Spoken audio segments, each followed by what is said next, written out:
Of course, there was disappointment earlier on today for the many fans of pool over in Vietnam when Duong Quoc Quang exited the tournament, beaten 10-7 by Liu Riteng.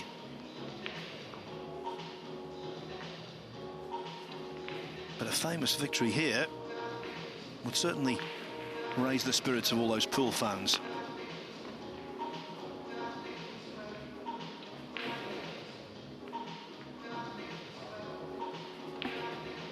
The winner of this, by the way, will take on either Tyler Steyer or Evo Arts in the last 32.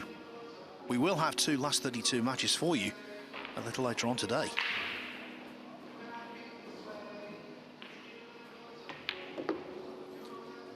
If you want to carry on watching this, and it's always a pleasure to see Shane van Boening plying his trade, it's available on the Matchroom Multisport YouTube channel. Now though, table 1, where they've just had the lag, it was a pretty good one, very close, but the nod goes to the defending UK Open champion, Eklent Kaçi.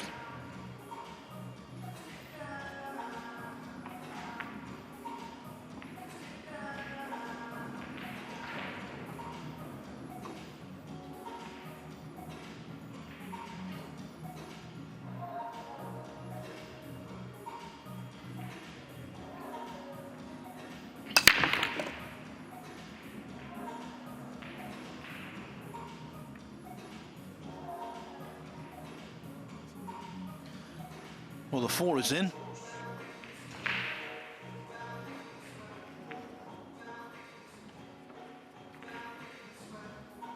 But the 1 most certainly not sitting up.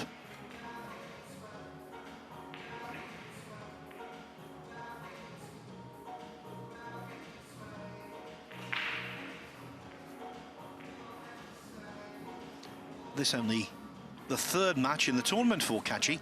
Had a bye in the first round. Then he sneaked by Jose Alberto Delgado 9-8 before beating Mickey Kraus of Denmark 9-6.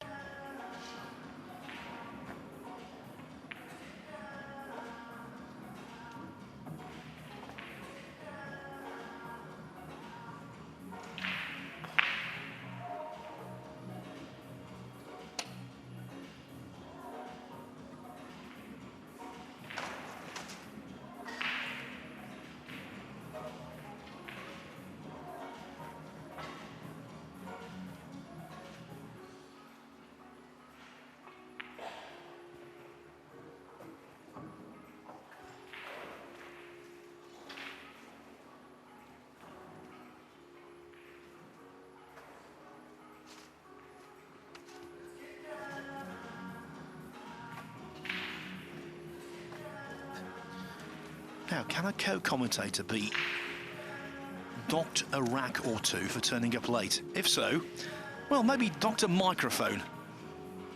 He's finally here, Cole. I thought you'd gone on a sightseeing expedition. I must apologise, Phil, but some of the players out there who've just lost in the last 64, they've been chatting to me, asking when the next event is and how can they play more events. I've just been telling them all the information, and then I looked across and I'd realised he'd started the match. I said, listen, lads, I better go. I can't leave Phil alone in the comm box. You've not missed a lot. Basically, Kaçi broke off, knocked in a random 4-ball, but didn't drop on the 1.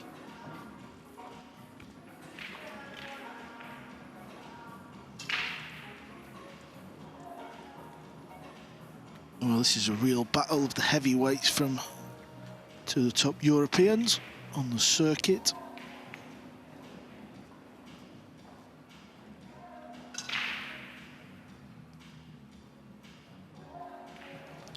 And there's been some real battles out there in the final 64.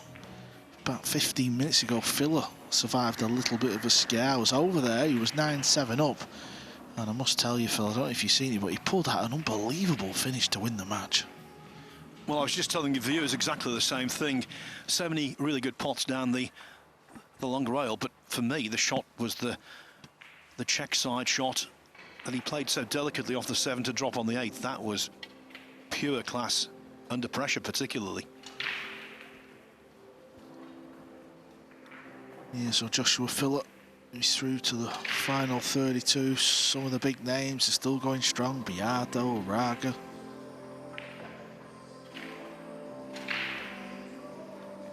And Fedor Gorst has just drawn level again with Stephen Ellis, this time 7-7.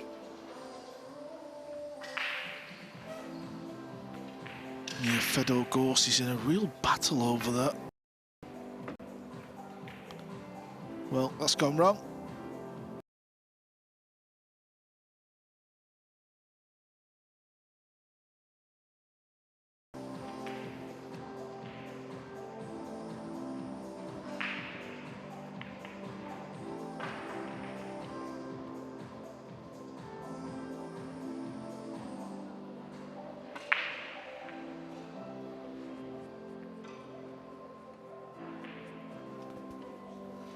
Just got to hit the 2-ball here.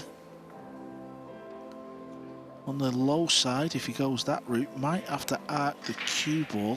It's very tight there. And if he does hit the bottom side of the 2, distance, may even pot the ball. Watch outside pocket. Well, it seems to be a theme of the day, Phil. Players are kicking out of hooks. And they're getting away with them. Look at this one. It's on the way back, nearly scratches.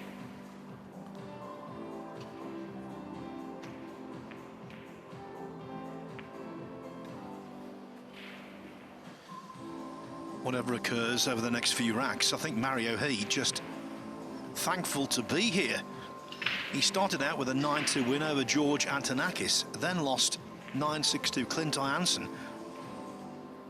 And he went well behind against Phil Burford in losers qualification. In the end, scraped home 9-8. And bear in mind, he's number 10 on the World 9-Ball Tour rankings. Eklent Kaçi, despite his absence from many events last year due to injury, he's 15, so it's a really high-profile matchup.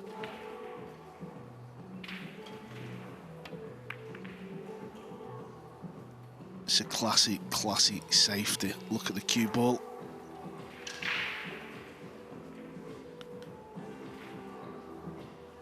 Watch the 2-ball hit the 8. That keeps the 2-ball exactly in that position. And the cue ball takes care of the rest.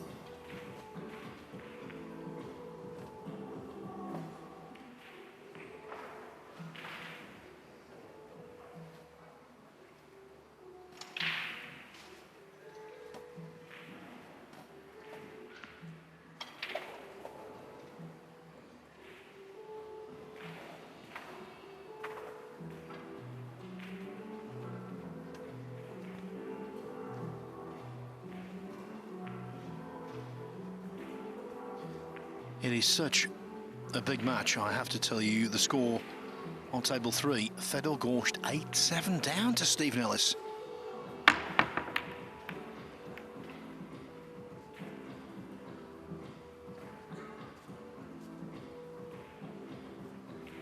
Possible combo on here. 2 onto the brown 7.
I can tell you our next match on the main table.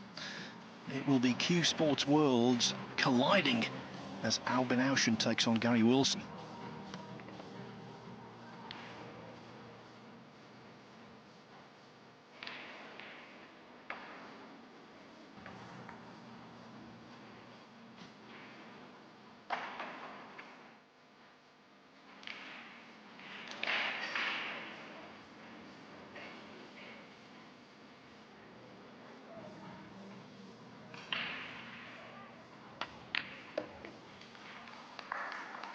Nice combo from Kaçi there. That sets this rack up nicely.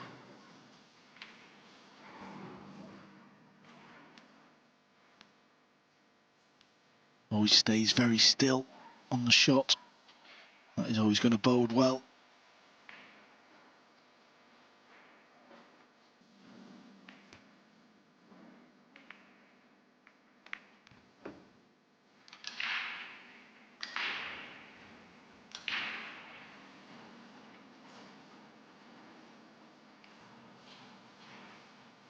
Always been one of his great strengths, Eklent Kaçi, the technique he has.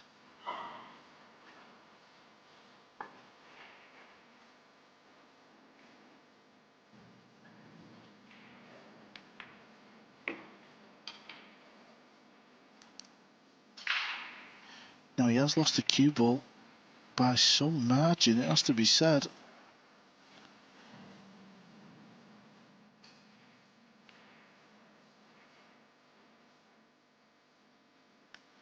I think the speed of the table is what has been catching a lot of these players out this week.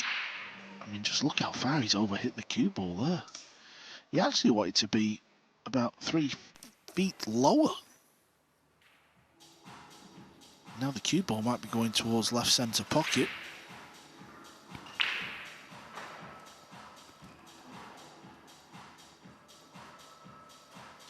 That was the great thing about Filler's dish to win. He potted a ball similar to this, actually.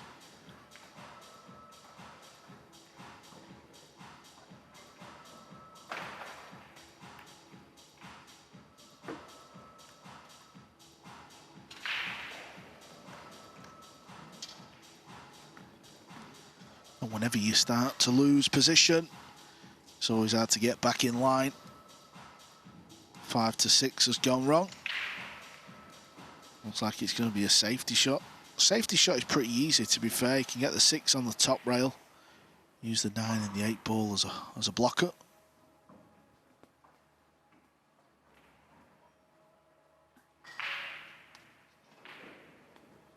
Yeah, he's just looking at drawing the cue ball in behind the 9 now.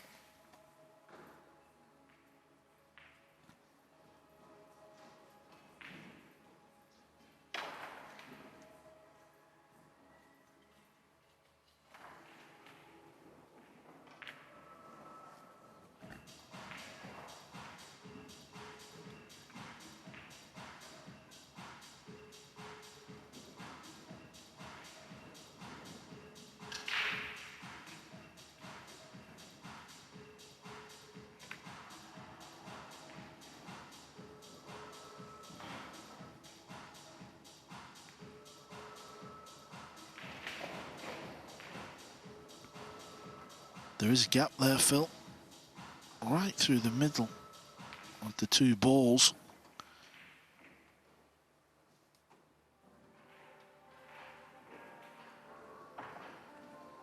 Yep, you can clearly see a gap. Might choose to bank the 6 back up towards the 9. If the bank's on, you might be tempted for the bank as well.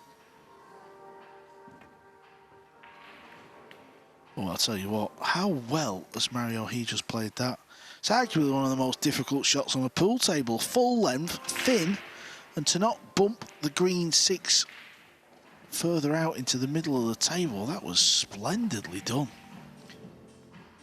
Absolutely. Just flicked it over. And of course, were he to miss the green 6 completely, that would have been ball in hand and essentially rack over.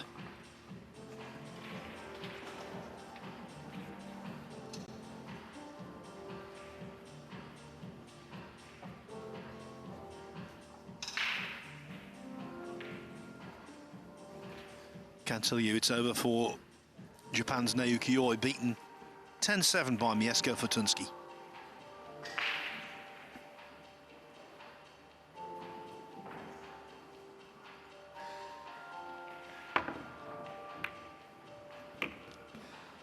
Too much swerve on the ball. That's why he's scratched in the corner. Eklent Kaçi had a chance to win this rack. It was an easy chance as well. Somehow, he's not going to win the rack. I have noticed Eklund's been swapping from carbon shaft to wood shaft. This time he's back to the wood shaft again, Phil, so clearly not 100% with his equipment.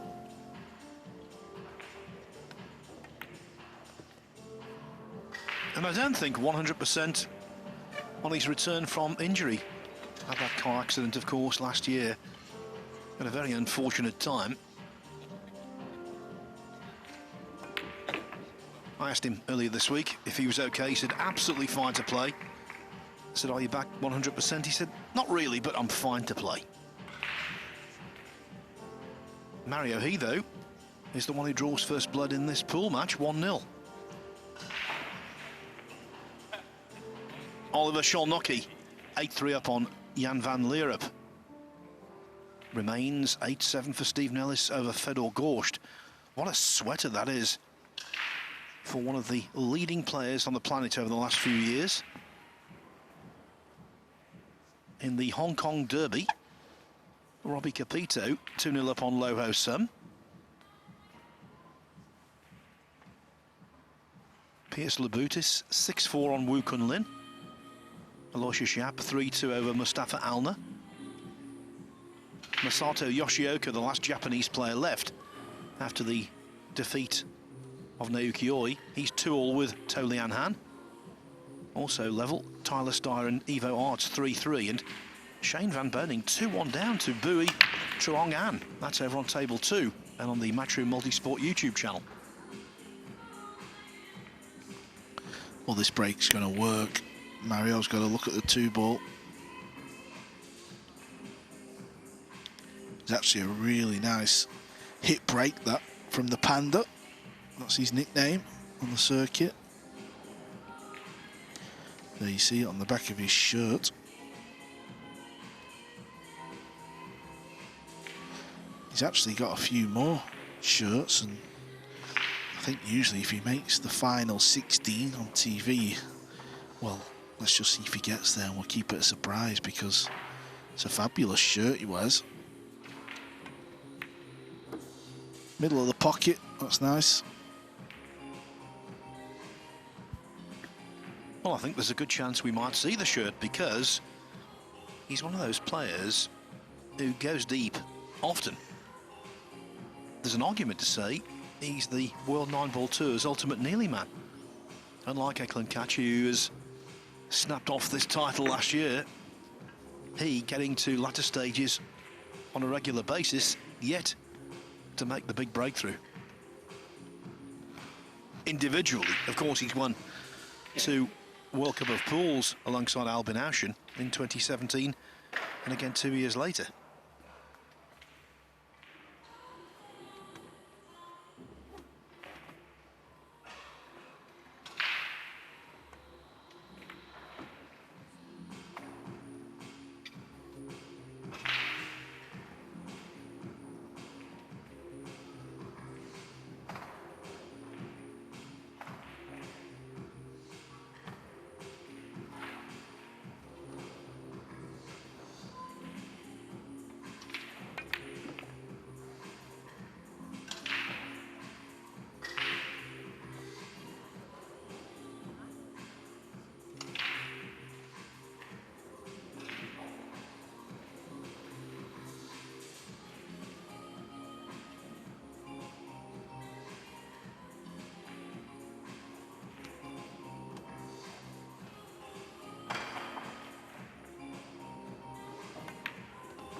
On some of the outside tables, Carl, the last 32 is almost revving into action.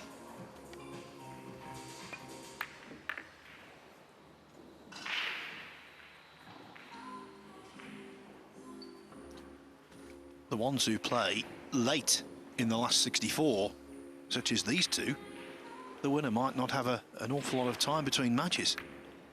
But for these guys, 2 matches in a day, nothing.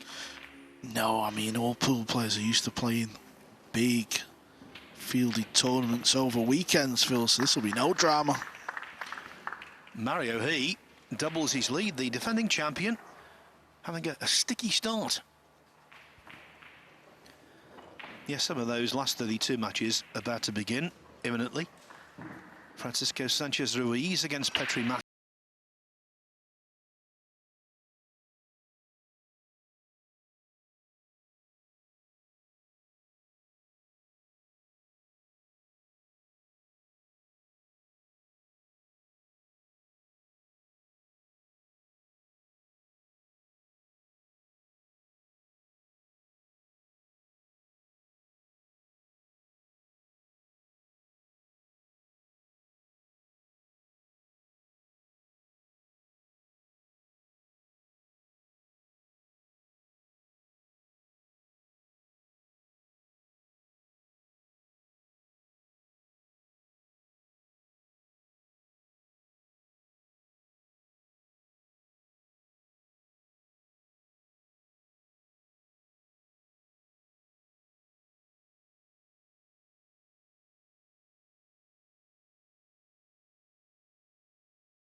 Okay, didn't put the cue ball on the rail.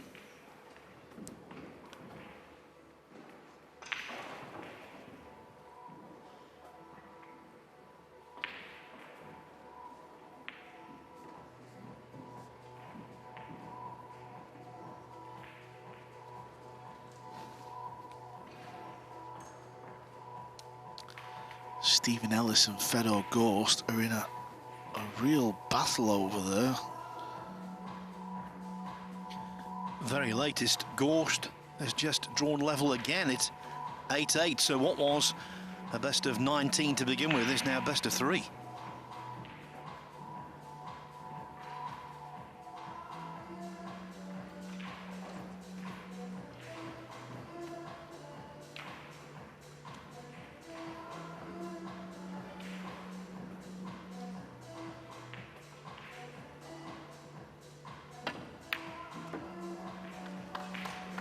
Well, he took just over a minute to play that shot, but it was worth the wait.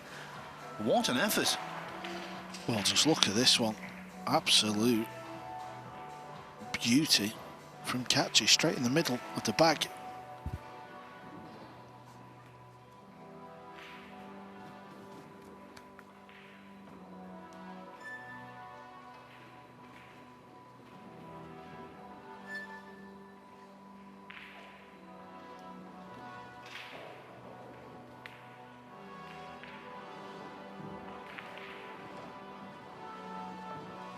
What a classy pot Kaçi just played on the two. We've seen so many players this week. It's fair to say feel scared of these tighter pockets, but listen, if you cue him well, you just got to get down and stroke the ball in, haven't you? I feel like we've seen a lot of play, quite a lot of negative play. You know, I've been watching some of the players practice out on the left. You know, obviously they practice with a mate or whatever, they're having a chin wag and a bit of fun. They're slamming balls in easy. And it's moments like that from Eklent Kaçi. He's what won him this title 12 months ago.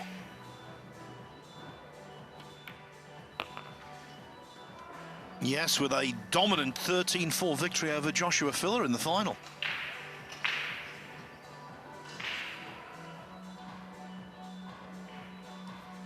As for this year, well, limited starts, but he's had a couple of fifth-place finishes in the Scottish Open and the Marina Open.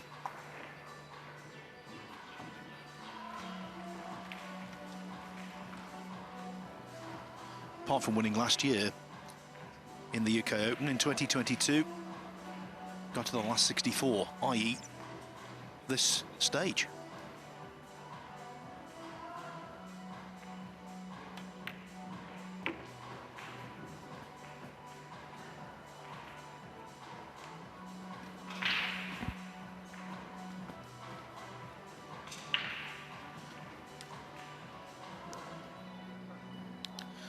Also, let's not forget, Eklent Kaçi is back from a serious injury where he had an off-road buggy accident which resulted in pretty much out of the game for pretty much the whole of last season. You can see on his left arm there, look at the big scar down his arm that he's now got. Yes, when he won this title in May last year, he was looking as though he was motoring, if you pardon the pun, motoring towards the Mosconi Cup and all of the good things that provides. We thought for him 2023 would be a banner year. Then real life intruded. What a shame, but now he's on the comeback trail. Tell you what though, defending big pool titles, never easy. You've only got to look at the World 9-Ball Championship. We're going to that in Saudi Arabia at the start of June. Only one player has ever defended the World 9-Ball Championship. And it was in the first 2 years of its existence. The great Earl Strickland, he won the inaugural event in Bergheim, Germany in 1990 and followed up with another title in Las Vegas the following year. Since then, yes, we've had repeat winners in terms of multiple winners, but never someone has successfully defended that title. Obviously, we're only in the third year of the UK Open. Not much history yet, but going back to back here would be something.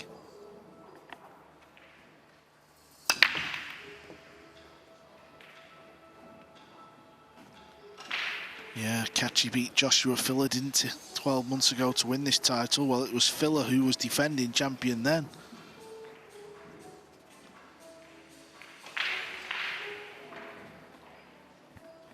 Fedor Gorst takes the lead against Stephen Ellis. Gorst on the hill at 9-8.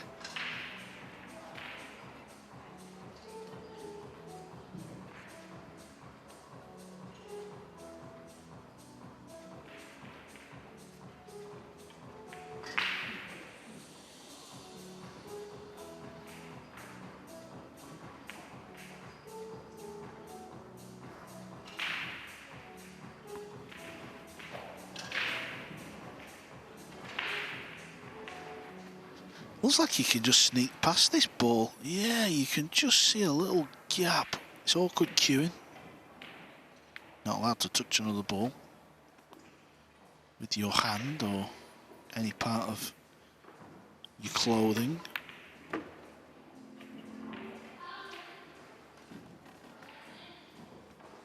If this goes past the brown 7, he may be tempted to play it long.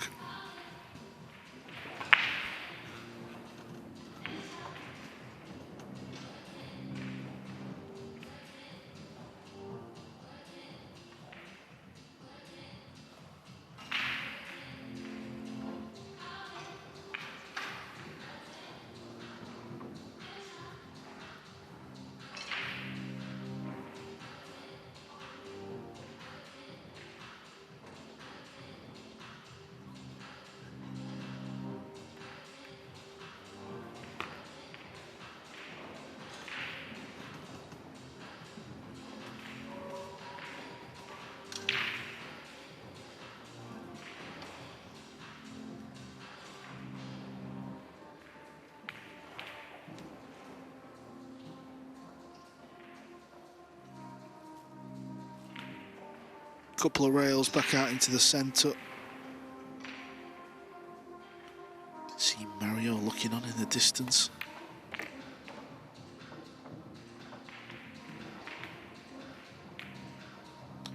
Yeah, he's got a bit of angle, I think. Well, if he has, there's not much. He could pull the cue ball back into the centre again. Centre of the table actually works well for every ball on the table in this particular rack. Yeah, there's where he's looking now.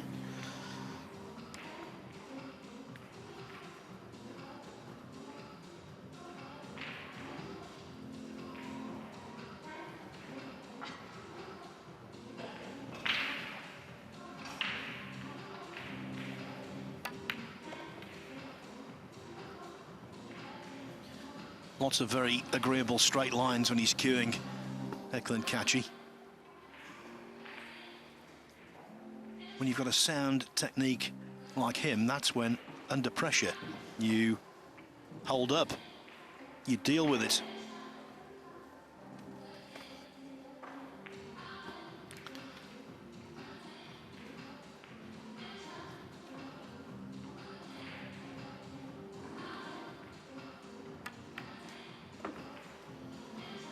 I think it's a shrewd move. Eklent going back to the wood shaft. I think he plays a lot better with it. He will feel like he's got more feel on the shots.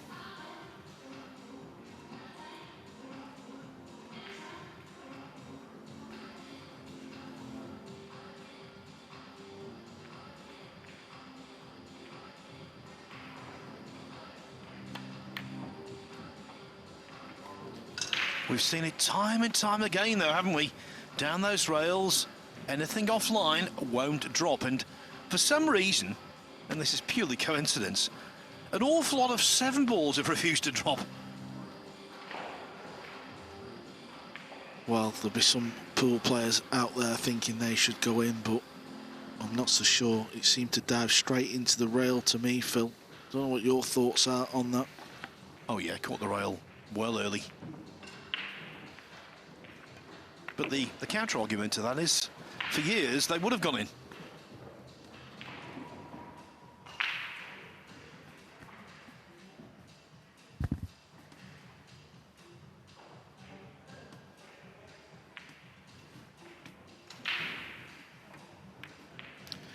Mario, he won't mind, because he'll have been sat in his chair thinking Kaçi's tied it up at 2-2. Oh no, he's about to steal the rack. Indeed, he is. Now, the number of last 64 matches dwindling down now. Oliver Szolnocki in a very slow-moving affair over on table 16. He's leading Jan van Lierop 9-3 on the hill. Also on the hill, Fedor Gorst being put through his paces by Brit Stephen Ellis. Against his good friend Loho Sum, Robbie Capito is halfway to victory already. He's established a 5-0 lead. Piers Labutis and Wu Kunlin, they're tightening up. It's 7-6 to Labutis. Aloysius Shap 4-3 on Mustafa Alner. Masato Yoshioka, who pulled off that remarkable comeback against Billy Thorpe, 8-2 down 1-9-8. Well, he's leading To Lian Han 4-2.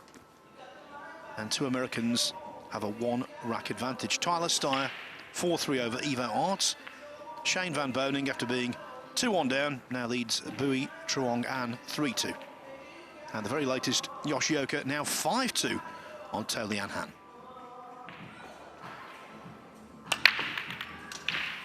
Oh, this is a good break. 2 balls going near the 9. He may well be chasing an early combo here. I'm not saying it's easy, but he will be tempted. Fedor Gorst has come back in that match. The Masters champ gets the job done over Stephen Ellis, 10 racks to 8.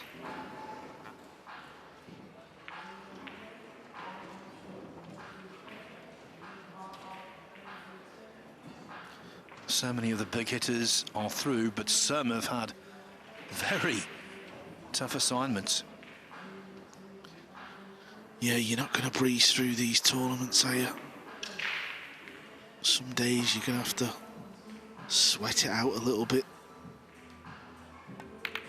Oh, that's right in the middle of the pocket. Mario He with an early combo. He's the man, Mario 4-1. Now, I was mentioning before that he was a nearly man. Well, this year, he came close at the McDermott Classic, a WNT ranking event over in Massachusetts. Ended up finishing third there. Tournament won by Victor Zielinski. Now, what about last year, Carl? How about this?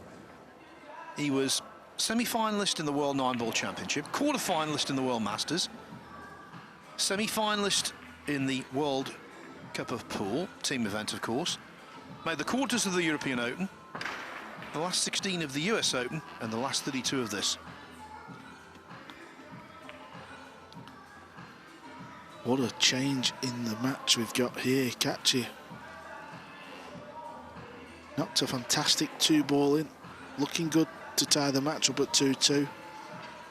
Just hit the 7-ball into the rail, stayed over the pocket. Mario mops up and then gets an early combo in the next. What a swing, what a change in scoreline. That's how fast 9-ball can change. 9-ball on the break, it's going close. Oh my word, a golden at the worst possible time for Eklent Kaçi. It's an Austrian thing, you know, even though he was beaten in our last match on the main table. Max Lechner added to his lengthy list of golden breaks, and now Mario He weighs in. And just like that, he's halfway to the victory line. It's 5-1. Yeah, the 9-ball got flicked off the slightest of edges on that green 6 to find that side pocket. And I'll tell you what, Eklent, he won't be thinking about what's just gone in the last 2 racks. He'll be thinking about, how did I miss the 7-ball to go 2-2? So often, a ball missed changes everything around.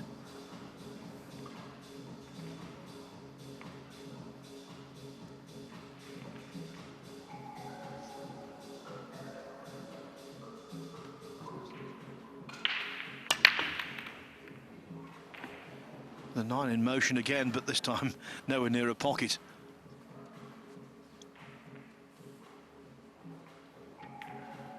And I think that was the case in the Lechner scenario. He went from golden break to dry break.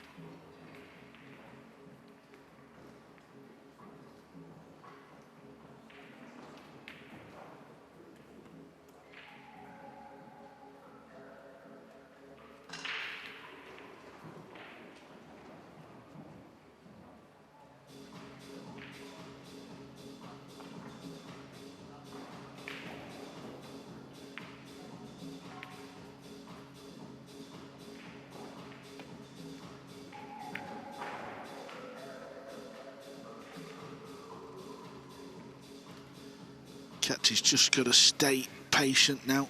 I'm afraid that's what you have to do when you're down in a match. He's got to just sit in his chair and just tell himself Mario's only at the halfway point. Try and set yourself a little goal.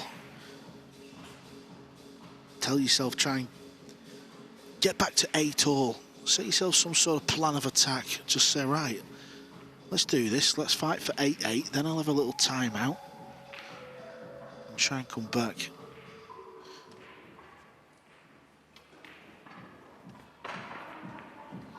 Seems the Filipinos are going along nicely, and I won't say undercover here, Phil, but they're just motoring along, aren't they? Seems to be quite a few in the last 32. What a pool nation they are. Same with Chinese Taipei.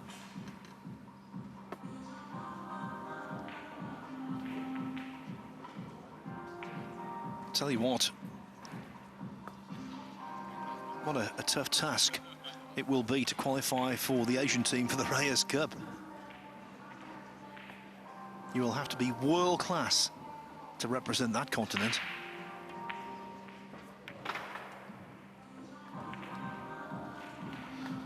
The Panda needed a little bit of help there from the 8. He got it, but the jump shot's not the end of the world.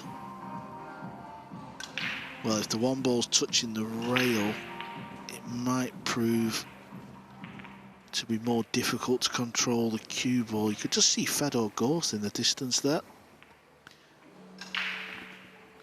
Yeah, there he is.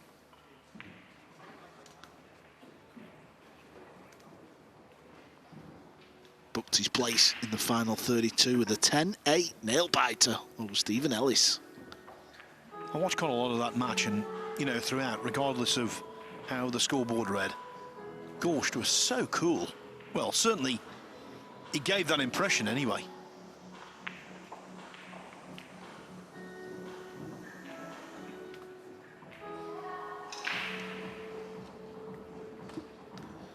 Yeah, a player always takes the butt end of the jump cue off the cue to shorten the jump cue. That gives you a little bit more balance on the elevation. That gets the cue ball popping higher quicker. That's okay. He's got a shot of the 2. So you did that, Carl, in a match earlier this week? Well, yeah, I probably butchered the jump shot mine, but knew what I had to do. I just couldn't do it. Now, things never come easy when you're 5-1 down. He's got to play a nifty positional shot here. Does he try and float up and find the gap? Or does he take a gamble and run towards the 9 and hopefully gets a good cannon?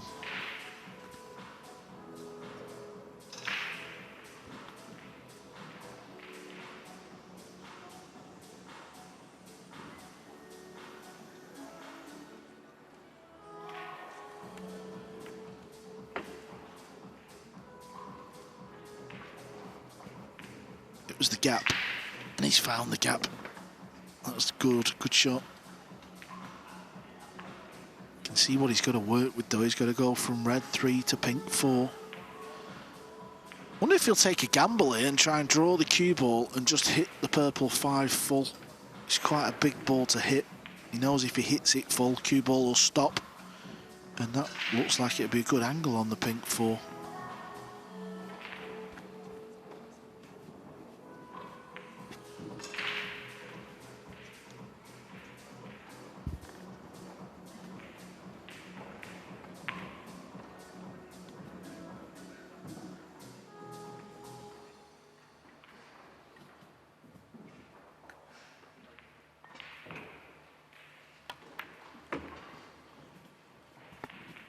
Didn't hit it full. It's gone wrong. Unless he has found that gap in between green 6 and purple 5. It's not easy, but it's a shot he would never have expected to have.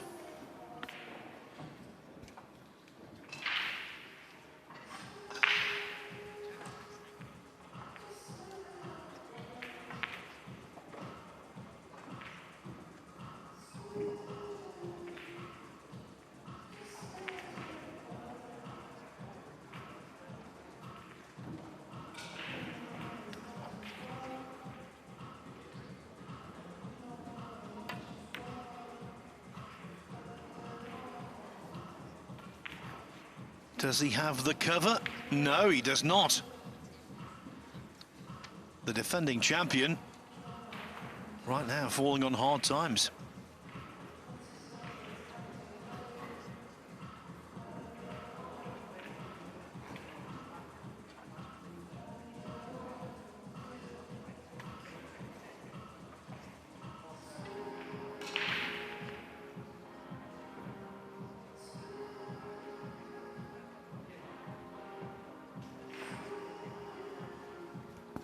This definitely will pot. You can definitely get through to that angle. Looks like 2 rails back up towards the top end of the table. And hopefully land on the purple 5 for right centre pocket.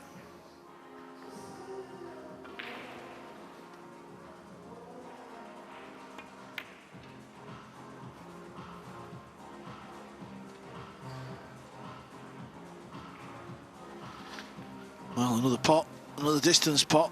It's missed by a long way, Phil. A long, long way. Quite simply, the cue action was not smooth.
He couldn't make up his mind whether the 7 was helping or not.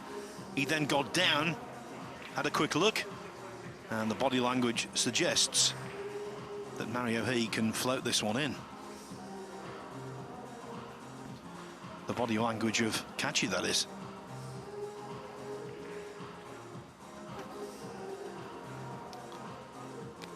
Just feels tricky, this shot, though. It's like the cue ball naturally wants to go 2 rails and come back down the bottom end of the table. But it can't go bottom end of the table because of where the 5 ball is. Yeah, he's played safe. Don't blame him. Little swerve shot. Yeah, well done. Could be in trouble here, though. All he's got to do is thin snip it and then use the purple and the green 6 to hook Mario.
Yeah, he went for his jump cue, but I did think at the beginning, I thought he'll do well to reach it. It's quite far over.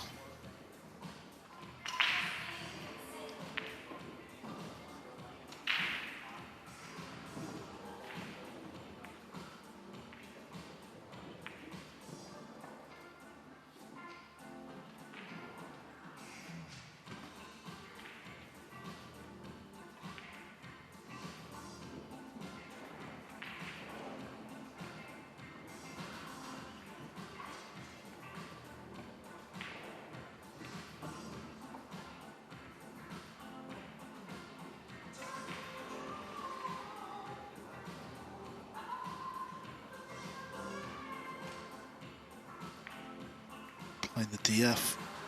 What that does is it just gives Kaçi ball in hand. Puts Mario on 1 foul. 3 consecutive fouls is loss of rack. Happens now and again, but it's quite rare just because at this level the players are so good at getting out of the snookers.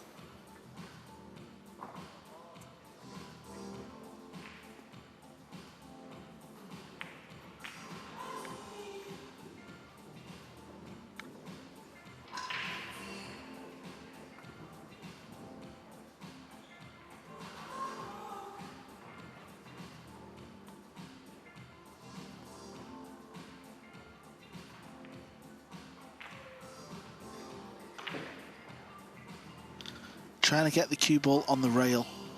Wants it to slow down. He's got the hook, but if the cue ball was on the same rail as the 4 ball, it would have cut out this bottom rail.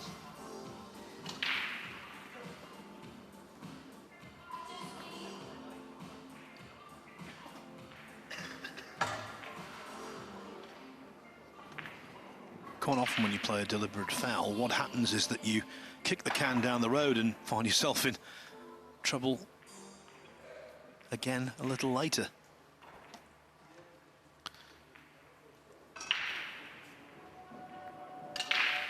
Good shot, Mario. First, I thought he was going to clip the purple ball, but he didn't.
Two contrasting racks, aren't they? The golden break followed by this.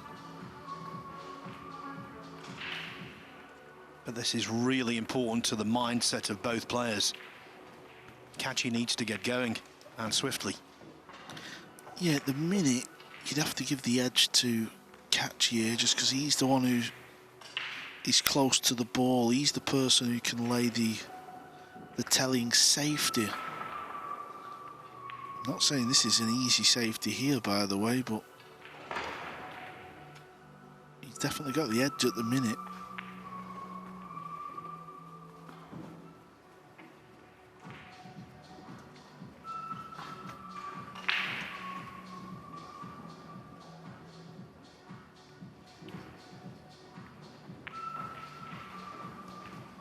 Very unusual position. This is as rare as it comes, seeing a situation like this. After contact, ball must strike rail always, unless you pot a ball.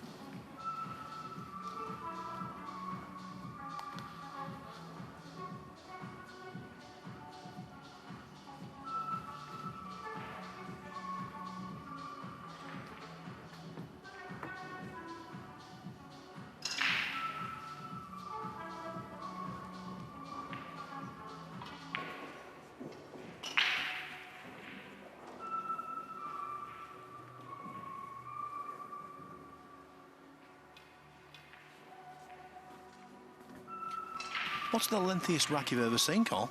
Oh, that's a good question. You know, I couldn't really tell you the answer to that. It's not something that I'd ever associate 9-ball with, a slow rack. Also, I would think you'd be telling me the answer, not the other way around. Not got a clue. I would think racks have lasted over 30 minutes. Definitely. At some point, the odd one or two here or there must have done. Yeah, I'd be surprised if it had, to be honest.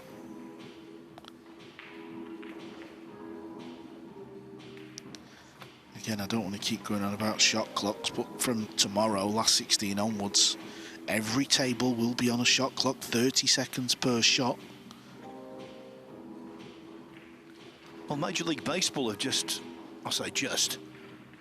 recently introduced a pitcher's clock, and you have to pitch within a certain amount of time, and the length of games has been reduced as a consequence. I think it makes the game so much more enjoyable.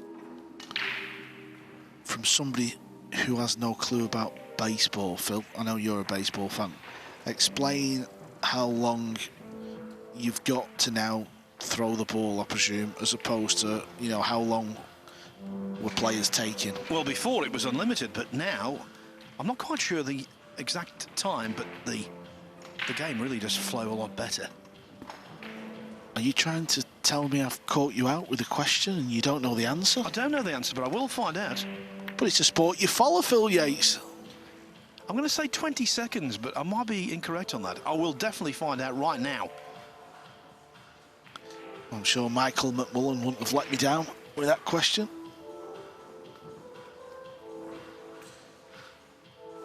Must hit the ball here, Mario.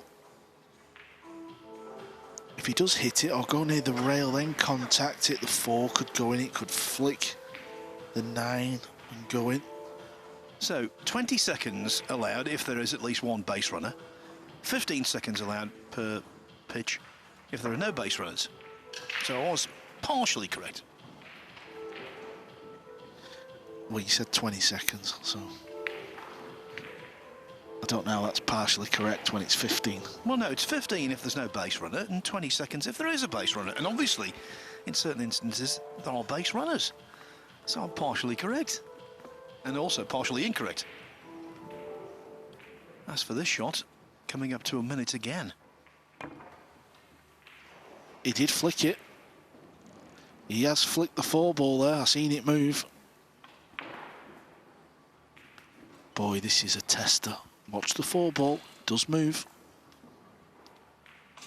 Yeah, just glanced it. Caught the paint, as they say.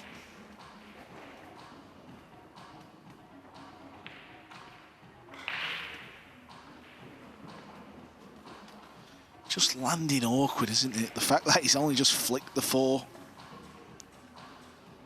The green 6 is in the way for Kaçi to hit where he wants on the cue ball to get over for the 5, but I think he's got to take a gamble here. He's got to play a high ball with a bit of right. Well, he's aiming low. He's got to hit this ball clean.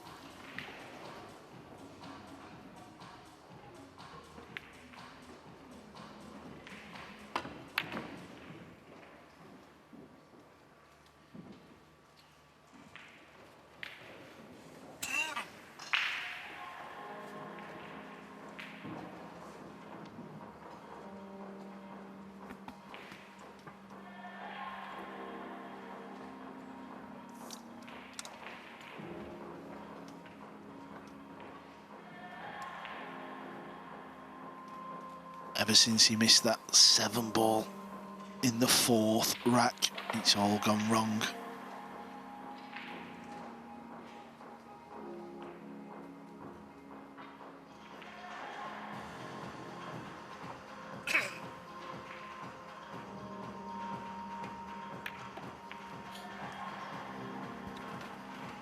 Well, that was in off the 9 ball, and then the kiss on the 7 prevents him dropping in behind the 7.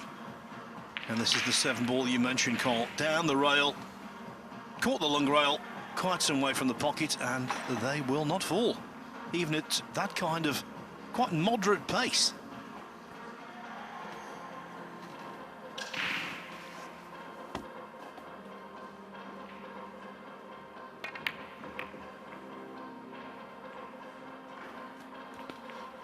Doesn't want to be straight.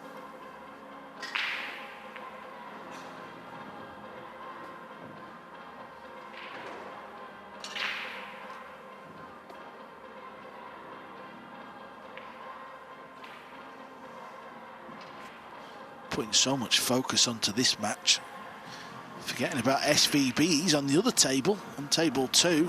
He's tied up 4-4. Oh, dear me.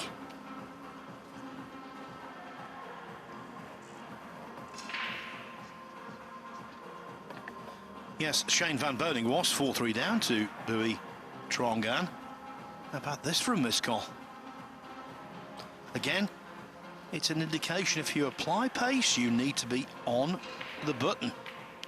Yeah, that did hit that rail, the bottom rail. At pace, it's going to spit them back out. So, listen, the players know this. Got to adapt. Maybe there was a case for rolling the 6 in this time. Maybe banking the 7.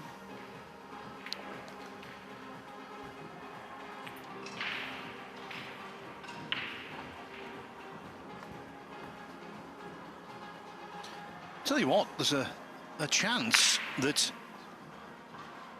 someone's going to be in the last 16 when there's a last 64 match still in progress here.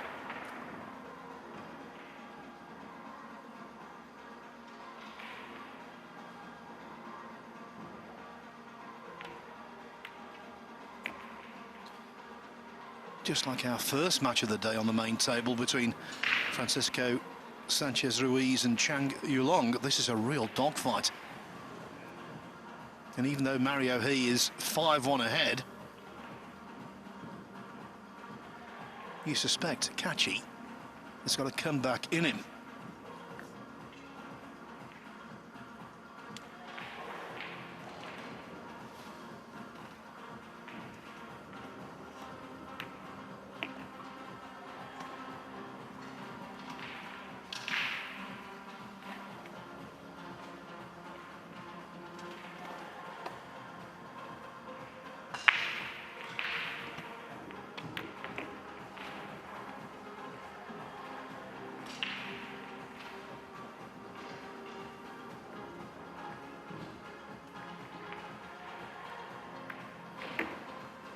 The title holder gets a very important rack on the board.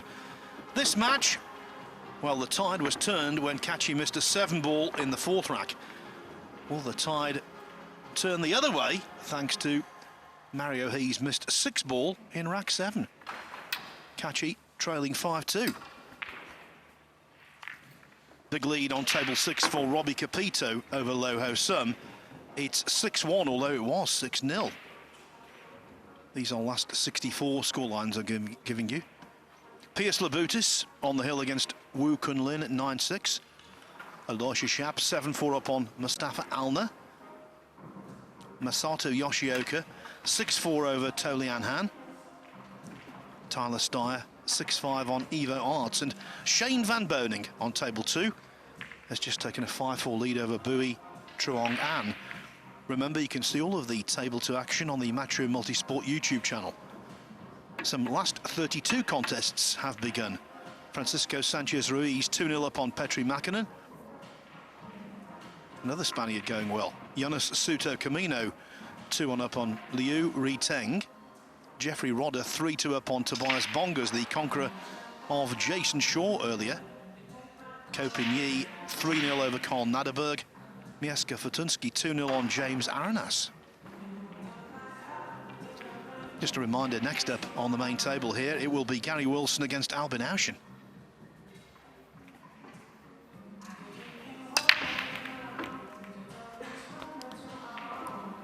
Well, look at the difference when you hit a good break, Phil. No clusters, a shot on the lowest ball.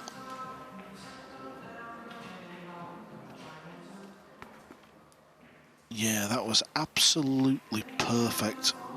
Cue ball off the side rail, hit the 9 full.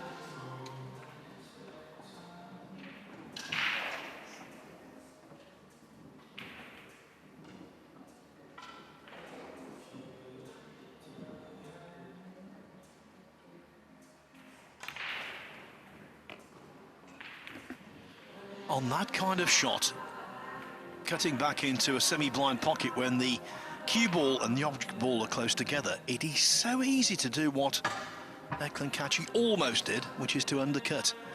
He caught that near jaw, but it fell in.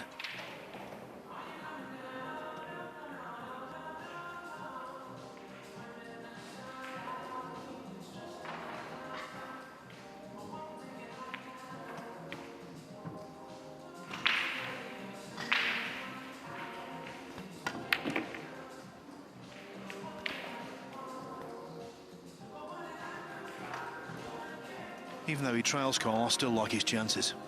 Yeah, he'll grind away, won't he? He'll try and find a way. I think it's important he realises that, you know, he's won this event before. He knows what it takes to win, and Mario's desperately trying to do that for the first time, Phil.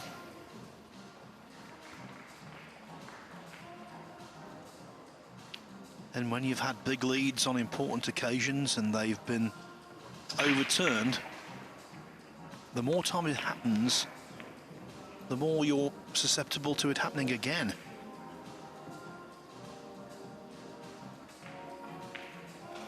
As we've said, he, for all of his talents, has developed into something of a nearly man, and past psychological scars can be reopened. Eklent Kaçi 5-1 down, it's his lowest ebb. Now only 5-3 behind. The loss of the 7th rack for Robbie Capito is only a blip. He's now 7-1 up on Lo Ho Sum. That's on table 6. On table 24, Piers Labutis from Lithuania, still waiting for victory over Woo Kun Lin, a semi-finalist in the World 9-Ball Championship last year. Labutis 3 up with 4 to play at 9-6. Aloysius Shap doubling up on Mustafa Alner, 8-4. Masato Yoshioka, 6-5 on Tolian Han. Same score, Tyler Steyer over Evo Arts. And now maybe we're seeing Shane Van Boening taking control on table 2. He leads Bui, Truong An 6-4.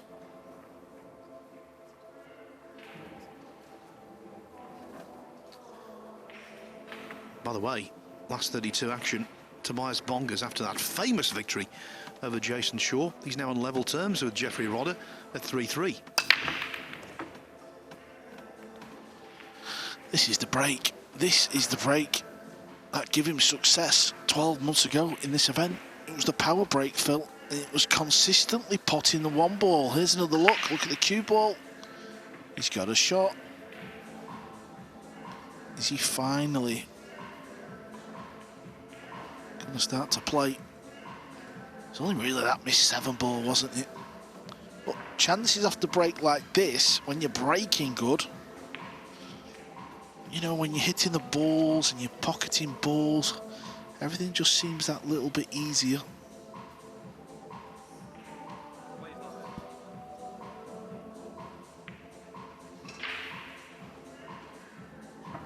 I think there was a little bit of movement there behind the pocket, so just having the good sense to get up and readdress.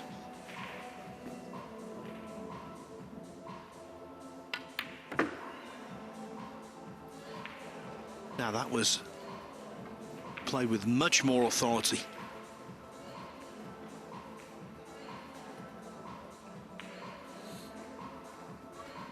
Needs a little bit of an angle here though. Straight, well, if he's straight here, he's in a lot of trouble. A little bit of an angle, may be able to go forward. Play for the pink 4 in the right centre. And he's having a look, so that tells you this angle must not be a lot.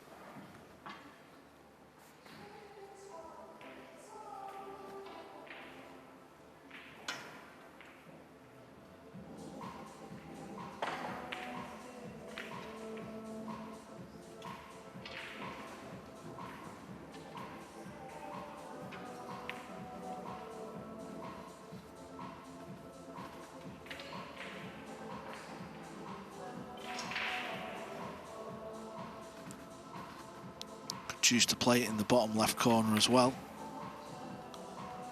Not saying he needed to. Okay, needs a good pot here, up into the far right corner.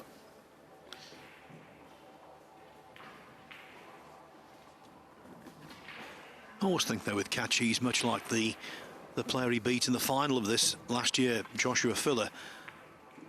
When he's faced with the pot, you pretty much always fancy him to knock it in.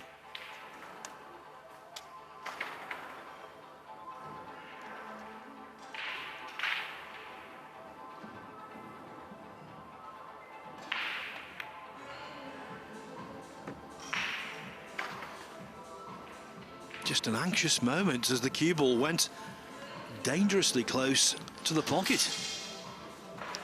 Well, good luck getting on the 7 ball, that's all I'll say. He does have some angle.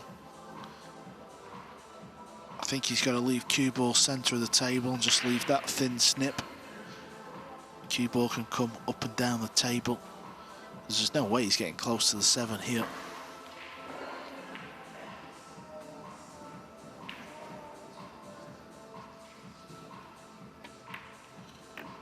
Yeah, that's what he's done.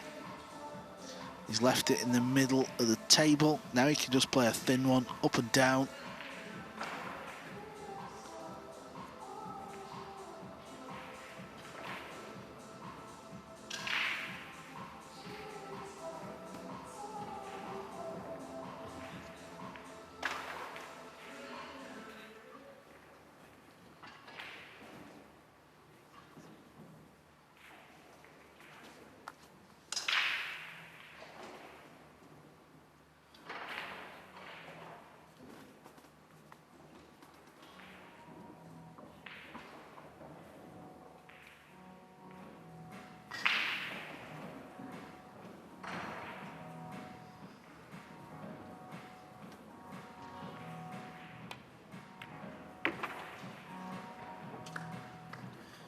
Just managed his expectations there, didn't try and do too much with the green 6-ball, as Carl said. And of course it was the right way forward.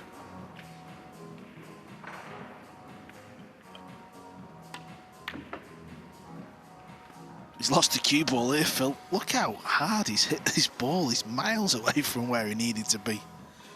Anywhere over the left side of the table. Straight in 9. Now he's got a little tester. Very similar to the first rack when he was really heavy-handed with a positional shot.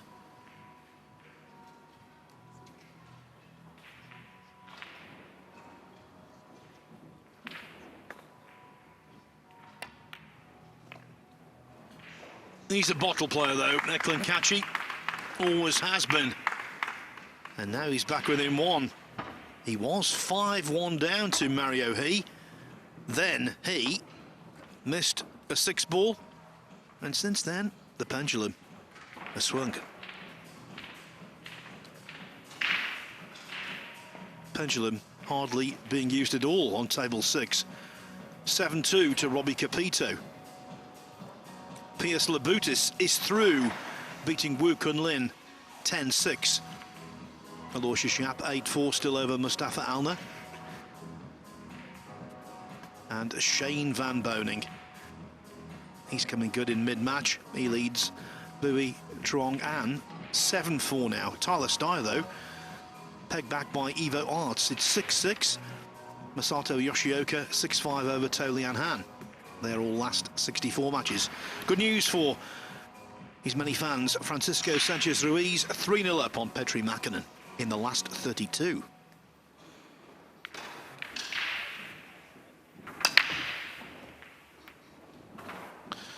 Well, the break, the firm break, really suits Kaçi's style for me.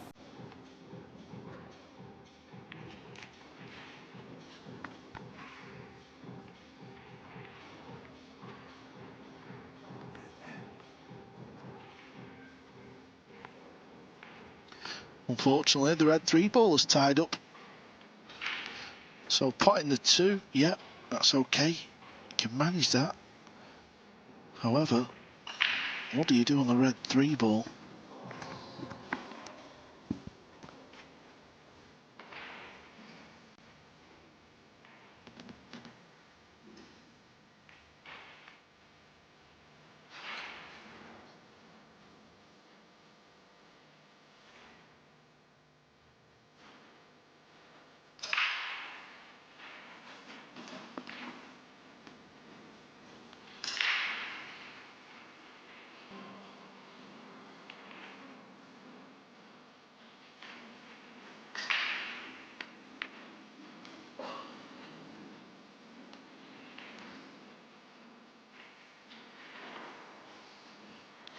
Can he carry the 9-ball in?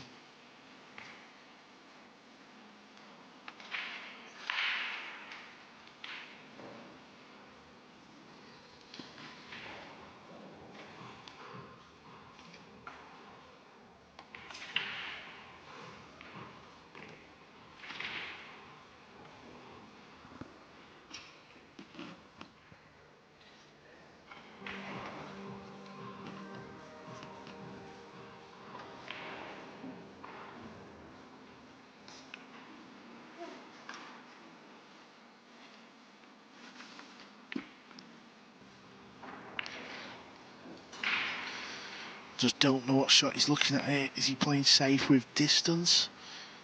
Does the 3-ball go past the 9? Well, maybe he does looking at that. It does, you know.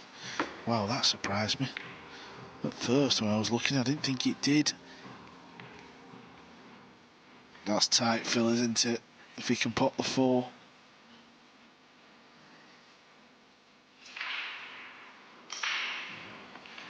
You know, from Kaçi's reaction when the cue ball stopped for the 3, I think initially he didn't realise the 3 went in and then the penny dropped.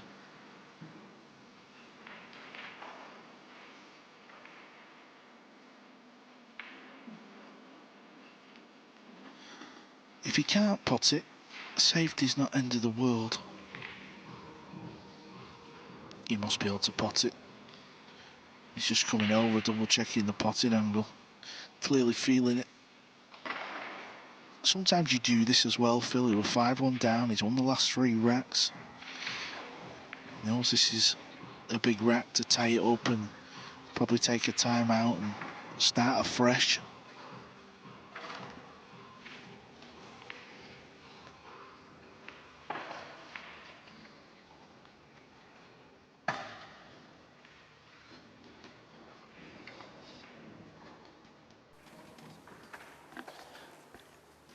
When you're in the tournament, everyone thinks about what you did in the final or the semi-final. These kind of matches, that's what makes a tournament winner.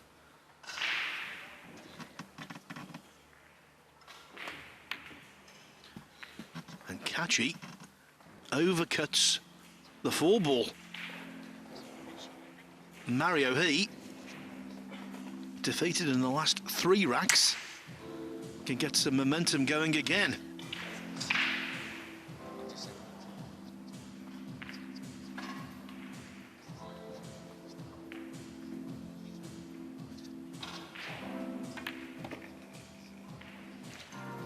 It should be quite simple.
Stunning cross table and back again.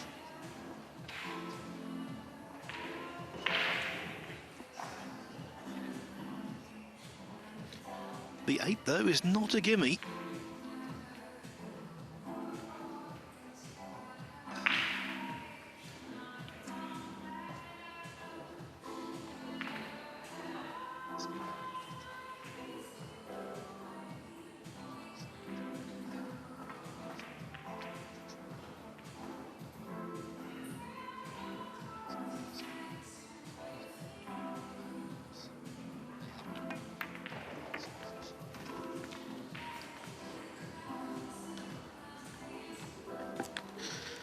Eklent Kaçi had a chance to tie the match up. It's a match he's been froze out of since he missed that 7-ball in rack 4. But it'll be Mario He will be delighted to see that 9-ball disappear. Indeed, it's getting past the point of saying this is early doors. It's still, yeah, a long way to go. But at 6-4, Mario He is just about in the driver's seat here, and that was a much-needed rack for him. Robbie Capito very much in the driver's seat against Loho Sum, leading 8-2. These are all last 64 matches I'm telling you about. Aloysius Yap on the hill against Mustafa Alna at 9-4. Yap from Singapore has got one of the best cue actions in 9-ball pool. Masato Yoshioka and To Lian Han, 6-6. Tyler Steyer back in front against Evo Arts at 7-6. And Bui Truong An has just won rack 12 from Shane Van Boening. So Van Boning's lead trimmed to 7-5. Last 32 wise, Francisco Sanchez Ruiz off to a quick start against Petri Makanen. He leads 4-1. And Ko Pin-Yi against Carl Naderberg, last year's World Masters champion, 5-1 ahead. Mieska Fortunsky 3-0 up on James Arenas. Liu Riteng 3-2 up on Jonas Suto Camino. One of the stories of the day, Tobias Bongers defeating Jason Shaw. Well, he's doing okay on table 17 right now against Jeffrey Rodder. He leads 5-4. Koping Chung and Oliver Sholnock on table 24, just starting out. By the way, we've got some really good last 32 matches coming up later. Carlo Biardo against Victor Zielinski, Joshua Filler, Anton Raga, just a couple. As for the coverage here, well, we don't know what the last match of the day is going to be yet, but we do know what the penultimate match will be.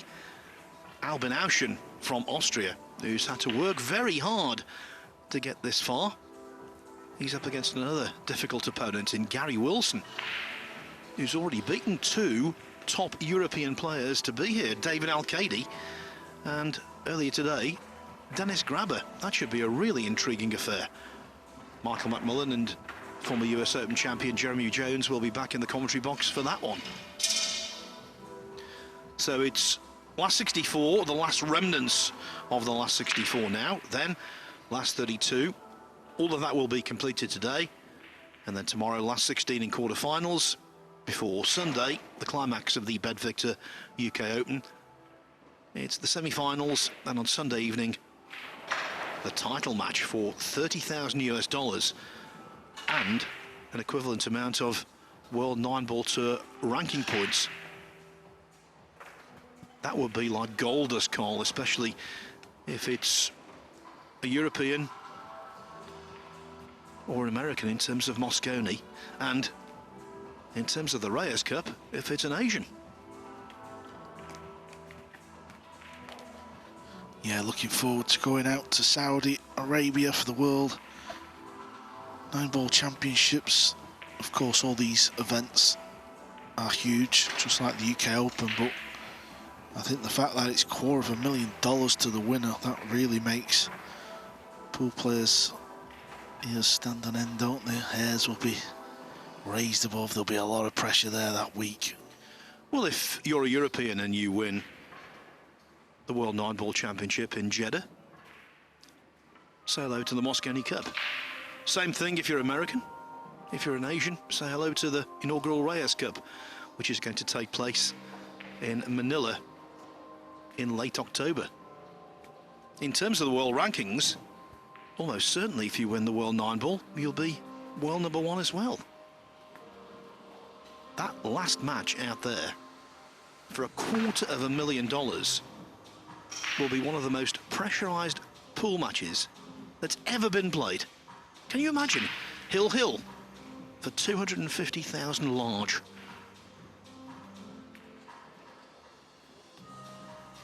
Even you, Cole, would be nervous at that. I'm nervous in any match, but luckily it won't be me playing. I'll just be talking you through it. And of course, the massive event at the end of the year is the Mosconi Cup. It takes place this time for the first time ever at the Carib Royale Resort in Orlando, Florida. November 30 to December 3. General tickets have gone on sale today, but when we had the priority sale earlier this week, it was a record take-up. Remarkable. 2,500 seats in there. It will be an absolutely fantastic arena. It will be a gripping atmosphere. The Mosconi Cup always provides that. And basically we know every seat will be taken.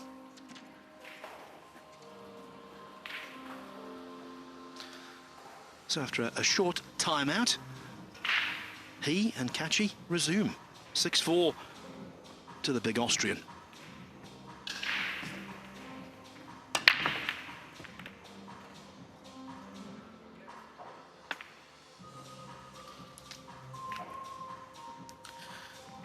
Believe he'll be firing at the bank shot here.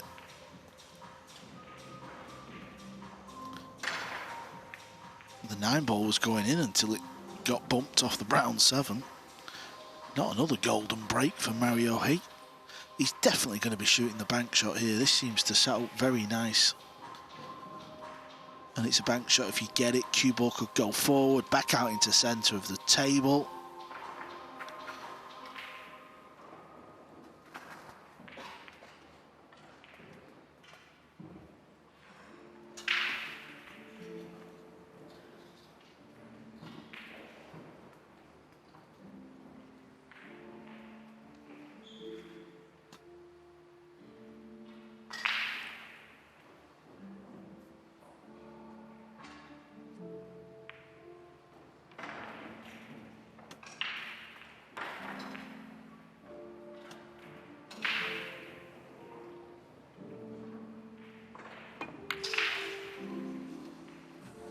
He's fluked it. That will hurt. Whenever you fluke that type of shot that we've just seen, you get tremendously close to the bank. Watch where it hits on the point, and it kind of arcs around the other point and hugs the rail.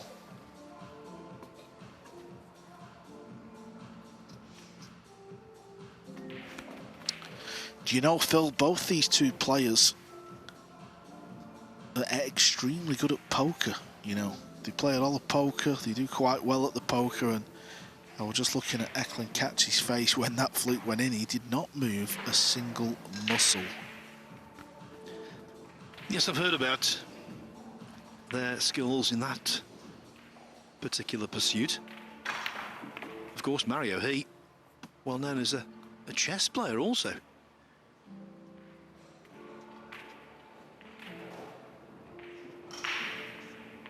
I suppose it's possible to have a fluke in chess when you make a move that you think will benefit you in one sense, and in fact it's benefiting you in another.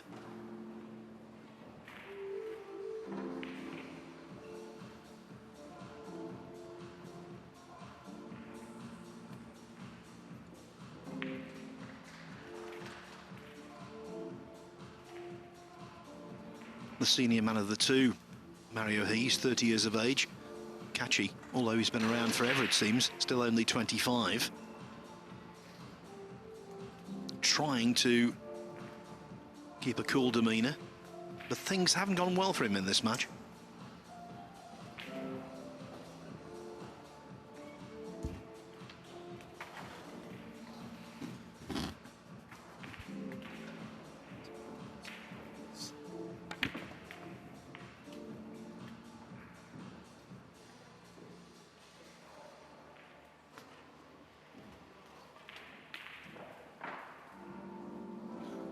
Well, he's looking good to get back to the 3-rack lead.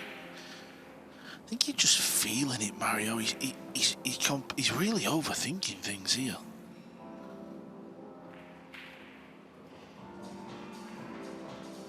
It's easy done. You kind of go into a bit of a meltdown in your own head. Anyway, in the centre of the table is where it looked okay, didn't it? Not had the best of starts to the year in terms of these matchroom events. 9th in the Premier League, mid-table, and then beaten in the first round of the World Masters.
Maybe it was tight past the pink 4. Maybe if it did go, he didn't want to take a gamble crashing into balls, so he felt that easy hook.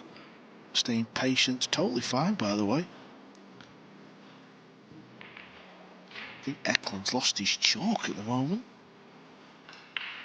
He's found it, he's put it on the sideboard.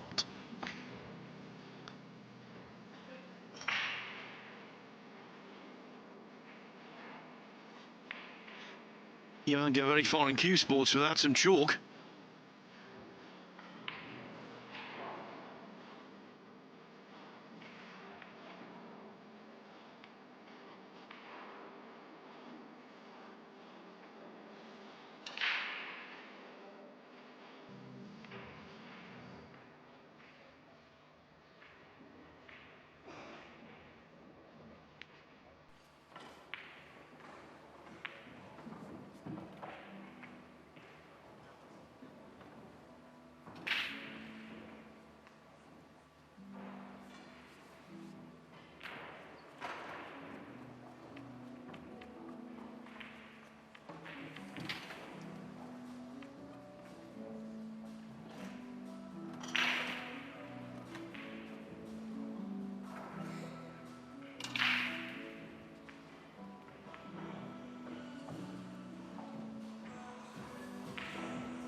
It's a great kick shot.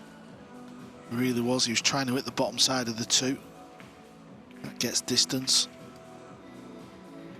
This was his plan, Phil. Bottom side of the 2, get some distance. Fair enough, a little fortunate looking at the replay, the fact that it clipped the 3 ball. But listen, Mario's had a golden break. Things often even out at some point, certainly over the course of a season, you feel.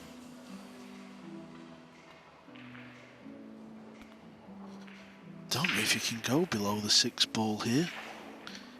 Between the 6, that little gap.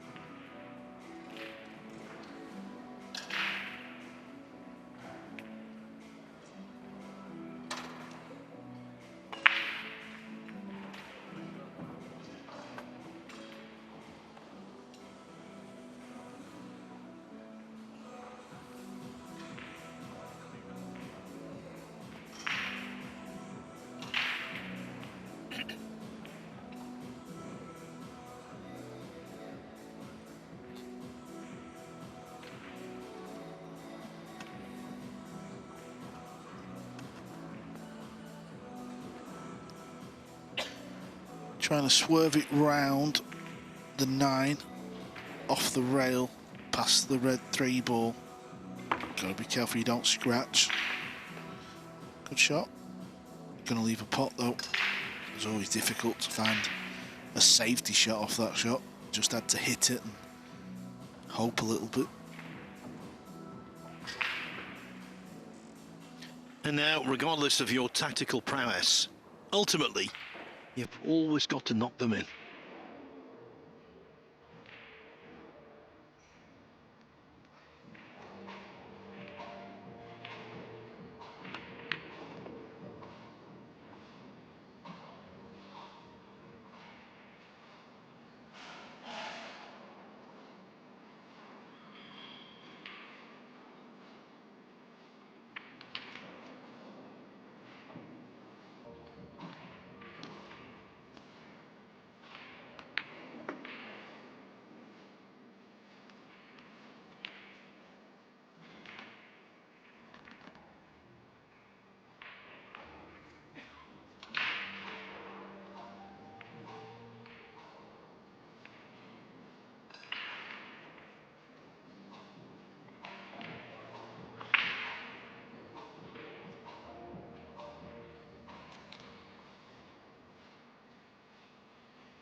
He's really, really struggling out there. Everything just seems to be a grind, doesn't it? That's the impression we're getting.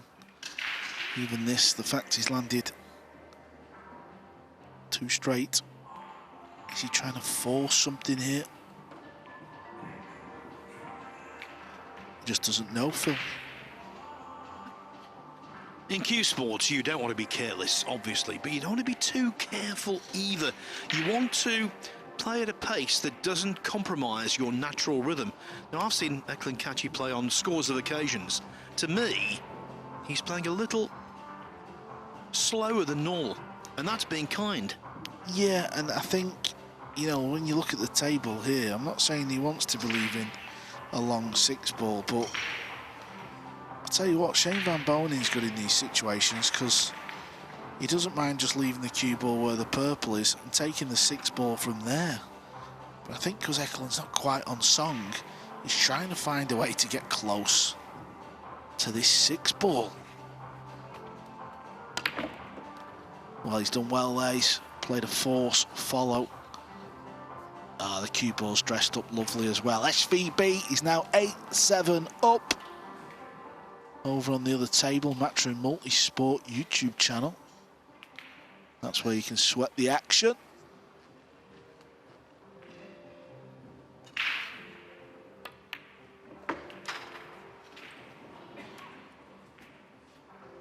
Showing resilience, Eklent Kaçi. Not one of those matches where he's been dominant or flowed or been at the peak of his powers, but he's still very much in it.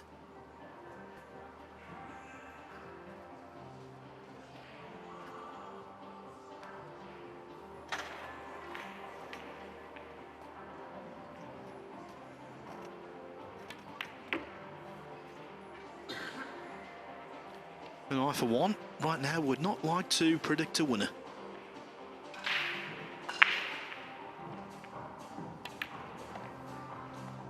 Eklent Kaçi, defending champion, within 2 racks and breaking off in the 13th.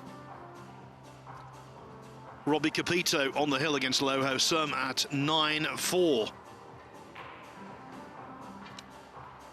Alosha Shap 9-6 against Mustafa Alner. Telian Han 8-6 on Masato Yoshioka. Tyler Steyer and Evo Arts locked together at 8 racks each, and Shane Van Boening with that narrow advantage against the stubborn Hui Truong An. No advantage for Francisco Sanchez Ruiz now in the last 32. He was 4-1 up on Petri Makinen. It's 4-4. Tobias Bonga's story of the day. He leads Jeffrey Rodder 7-4. Kopinyi 7-2 over Colin Naderberg. Mieszko Fortunski 5-1 over James Aranas. Koping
some cue in his hand. Can't believe what I'm seeing here. He's trying to land the cue ball on top of the one, pot the one off the red 3.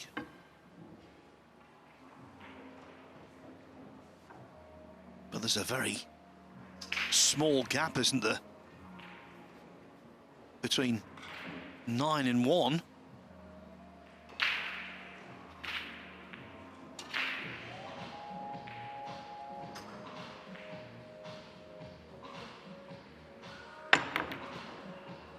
Well, what a shot he's played there. He's landed it on top of the 1. And he's made it.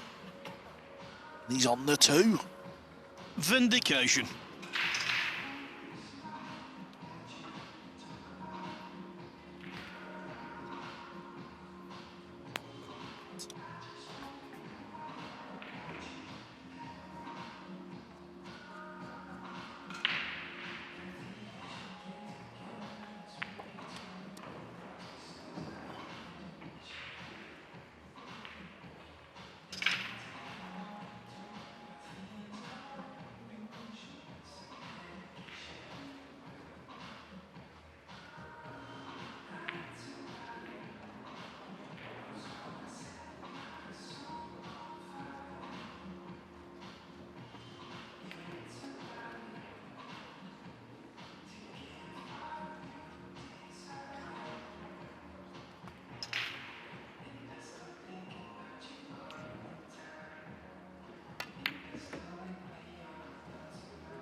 That was both clean and impressive.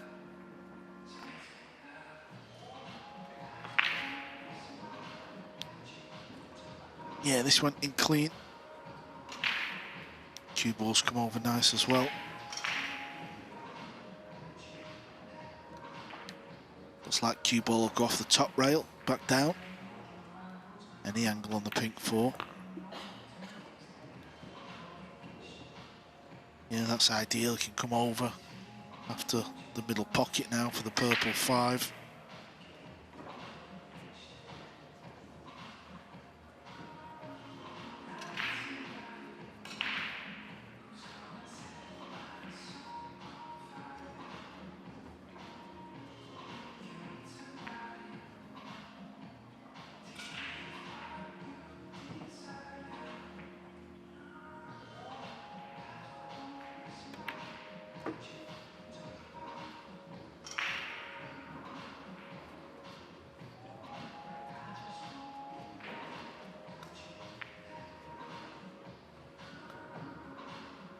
He may spin around the table, get the cue ball anywhere in the middle. And then he can play the green 6 in the middle. Because you're landing anywhere in centre of the table, you can be a bit wild with this shot. Just make sure you put a good stroke on the cue ball.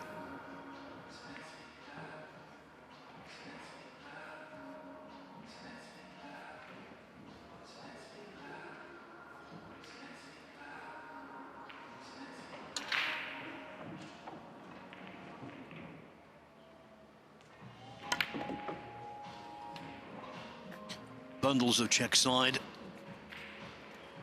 to straighten up the white, keep it down the spine of the table, and now from here it really should be plain sailing.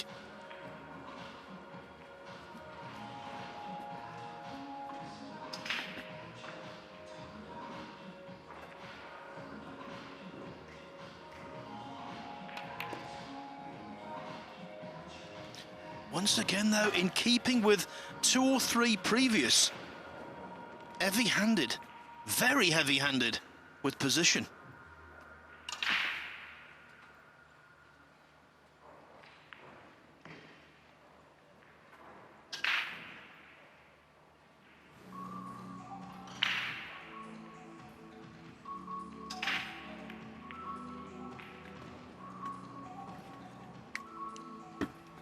Lost the cue ball a little bit. Now there's a bit of distance on the 8 ball here.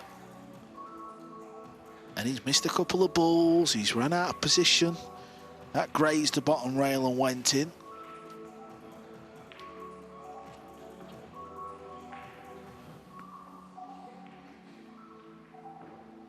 Usually you'd feel like this is a formality, but something just makes me feel uneasy here, Phil. I was with you, but I'll tell you what, there's no doubting the bottle, the nerve, the steel of Eklent Kaçi, even in a situation where the pressure is mounting.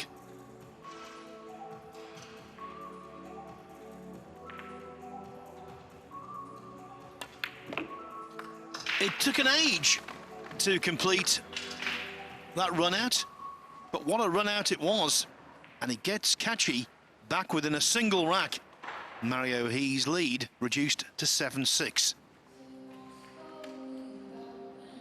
The veteran from Singapore, To Lian Han, is through at the expense of Masato Yoshioka. Match just completed on table 23. Han winning 10-6. So Singapore has two representatives in the last 32. Shane van Boening and Bui Truong An, all square, 8 racks each. And Tyler Steyer in a spot of bother, 9-8 down against Evo Arts. They're the only remaining last 64 matches.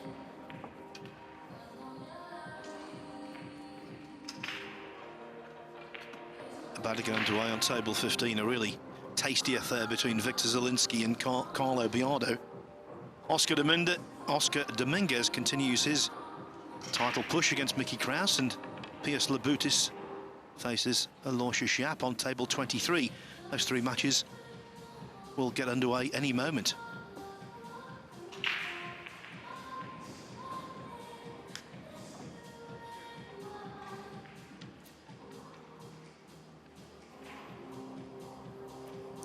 Breaking off, can Eklent Kaçi get back onto level terms for the first time?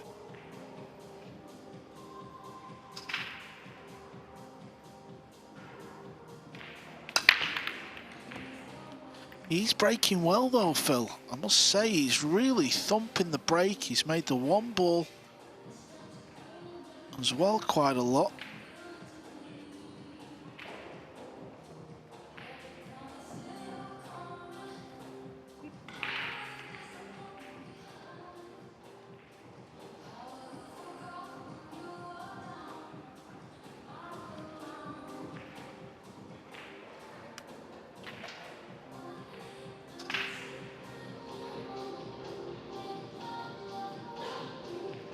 This is the action over on our other feature table. It's 5-time US Open champ SVB. He's at the table. He's playing Bui Truong An from Vietnam. And it looks like he's on the 2-ball. And it looks like he can go off the bottom rail, Phil. Yes, a few moments ago did really well to win rack 17. Is this the coup de grace?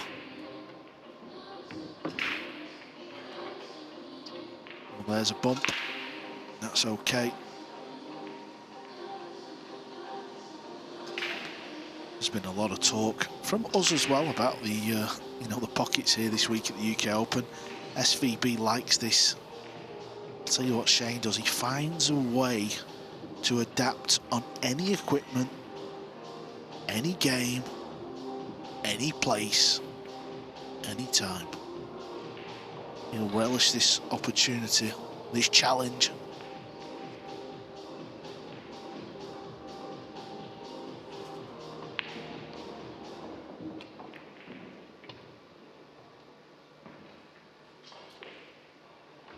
Eklent Kaçi will relish that. Mario He in a real bind.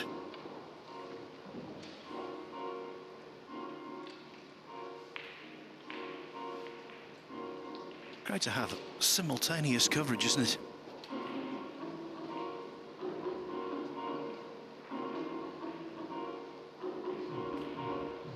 The title holder on one table,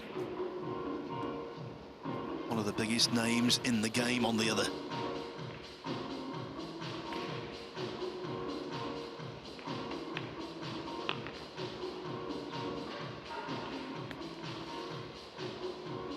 Yeah, that looks to be a very good positional shot. Shane Van Boening, for his shot-making prowess, I'll tell you something, his cue ball is phenomenal. It really is. It's hours and hours of practice, and I can assure you, when he wins this match, he'll be straight back into the practice area, hitting balls. Yes, he never loses that appetite, does he? Always hungry and thirsty for success.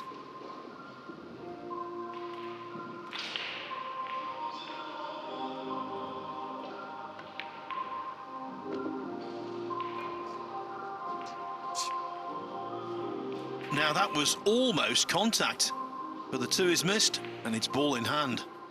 No clusters. Can Eklent Kaçi 5-1 down at the biggest crisis point for him? Can he make it 7-7? Should do.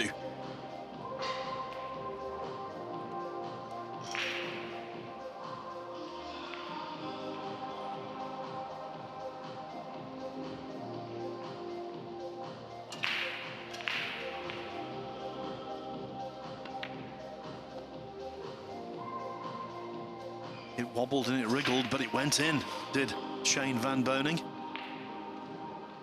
Yeah, he just didn't play it super hard, did he? He didn't need to. As long as you play him at the right pace, you can still cheat the pocket fine. There's no two ways about it. What you've got to do this week on these tables is you've got to hold your nerve. You've got to pot your ball. You've got to have a good cue ball control.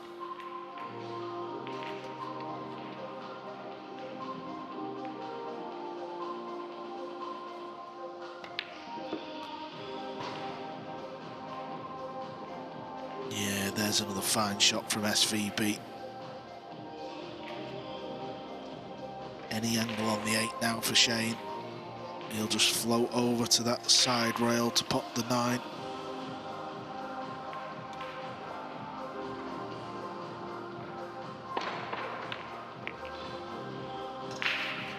It's been a disappointing day for Vietnamese pool. Earlier, Duong Quoc Wang was beaten by Lu Ri Teng 10-7. And now An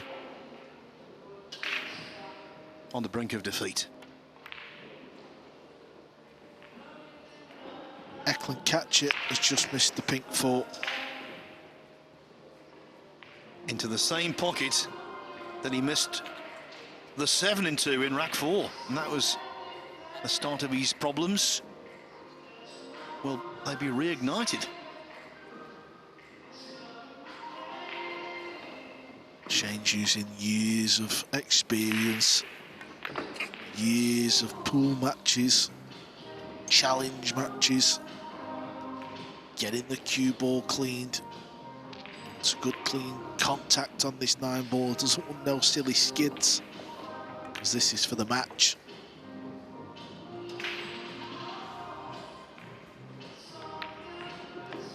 And it is in. Shane Van Boening, like so many of the other giants of the game, was given quite a scare in that match, but he comes through by 10 racks to 8. As on the other table, Mario He unforgivably misses the 5.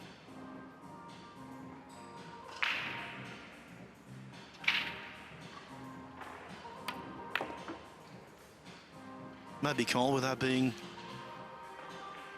a little unkind, but you have to say it, maybe this is why he's the nearly man. Mistakes like this. Why play it so hard, Phil? I mean, listen, he's got nowhere near the pot. He's at the bottom rail for a start, but any angle on the 6, as you can see from Eklent, will get you into the centre of the table. Just don't thinking clearly. And as you said, this is what Mario He does in these matchroom events. Does he get himself in these good positions and just do something a little bit silly near the end?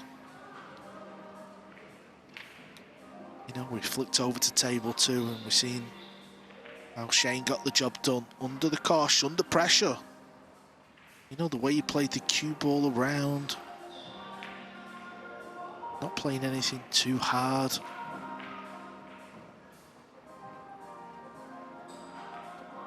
Just making sure the logo is attached properly.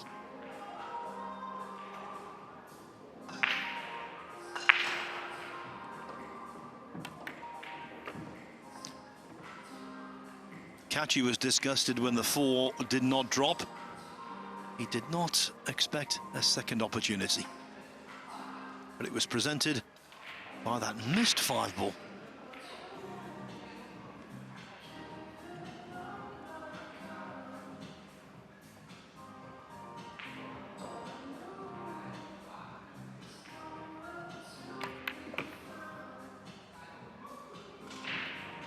Again, just a little too hard with the cue ball. This one should go in, but being so close to the side cushion, it's not guaranteed, Carl.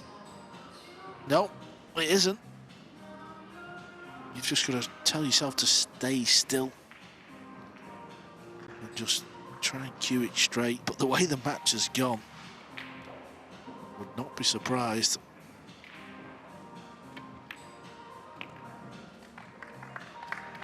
Every reason to have faith in Kaçi, though, because he does have a terrific temperament when the pressure is on. And so, having been 5-1 and 7-4 down, Kaçi ties the scores at 7-7. And talking of which, the only other last 64 match still in progress is also tied. It's Hill. Ivo Art went 9-8 ahead of Tyler Steyer. But the Moskenica player from Wisconsin has forced the match its full distance. 9-9 over on table 4. And as I predicted, there's a player in the last 16 already, when some players are still battling away in the last 64. The first player into the last 16 is Kopin Yi, who beat Carl Naderberg 10-3. There you can see 2 names on this UK Open Trophy. Joshua Filler in 2022 got to the final the following year, but he lost to Eklent Kaçi. Can Kaçi make a successful title defence? First, this hurdle needs to be cleared. And right now, the mind of Mario He needs to be cleared.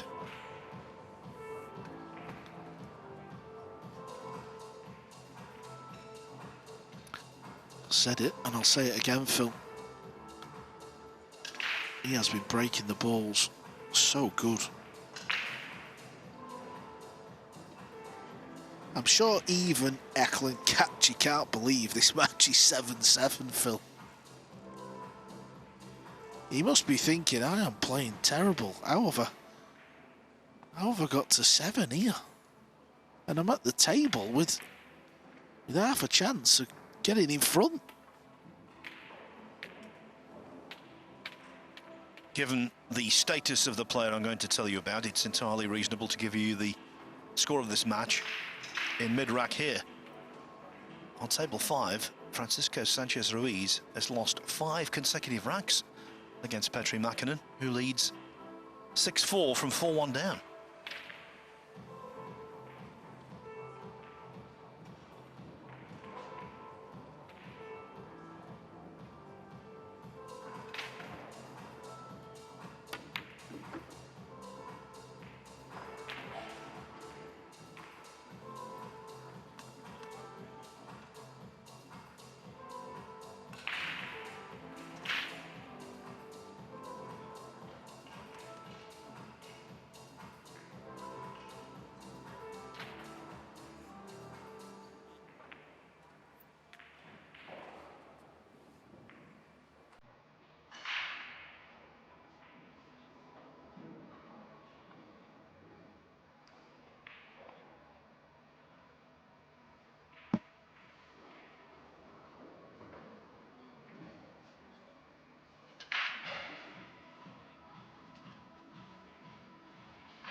Has he got a shot on the pink 4? Decided to go for the bank. Wasn't really looking at that, to be fair.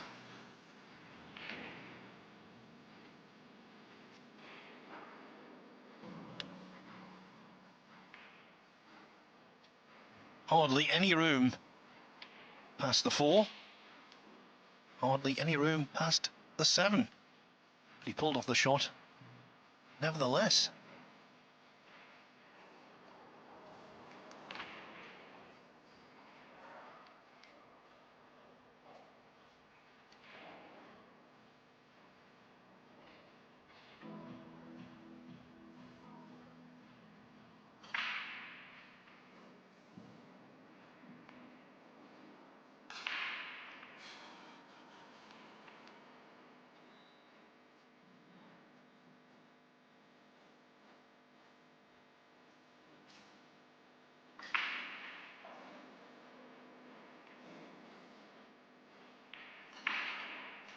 I mentioned this before, when cue ball and object ball are so close together and you're playing into a semi-blind pocket, so easy to undercut. That would be into the right-hand jaw as we're looking.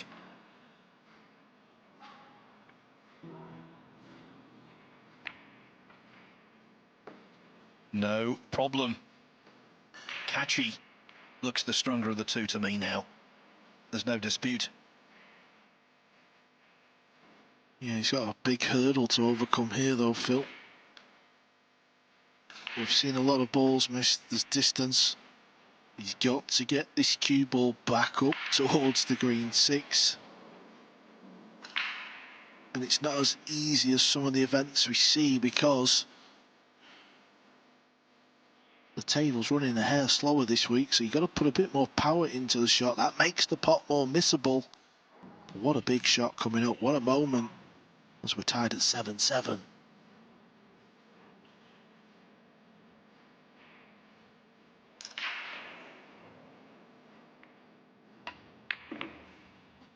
And what a player, especially with the application of check side to avoid that 9 ball. I always admire players, whether it be in snooker or pool, who've got bottle, and Eklent Kaçi most certainly has.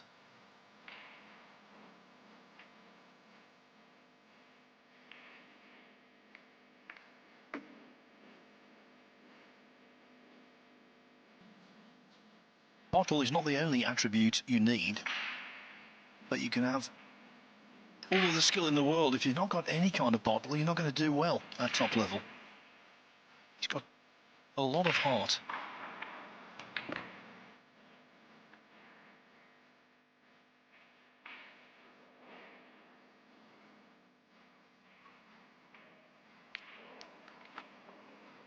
An inner strength, an inner belief in your own ability.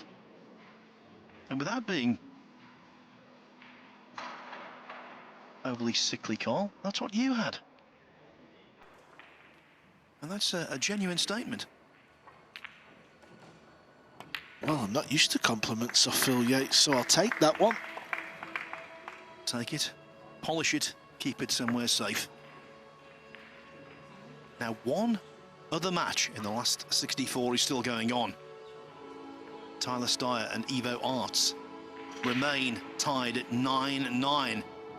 If Styer can come through that, it would guarantee at least one American in the last 16, because Steyer's next opponent in the last 32 would be Shane van Boening. As for last 32 matches ongoing, Francisco Sanchez Ruiz has stopped the rot. He's won rack 11, so he trails 6-5 against Petri Makinen. Liu Riteng 7-4 up on Jonas Suter Camino. Tobias Bongas, what a day he's having. Conqueror of Jason Shaw now on the hill against Jeffrey Rodder at 9-5. Mieszko Fortunski 7-2 up on James Arenas. Koping Chung 4-1 over Oliver Szolnocki. Victor Zielinski has won the first rack against Carlo Biardo.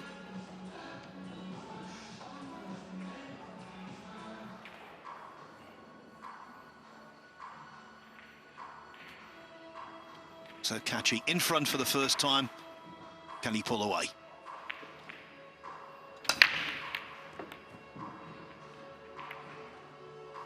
Well, that was a novel way to get the one in the side.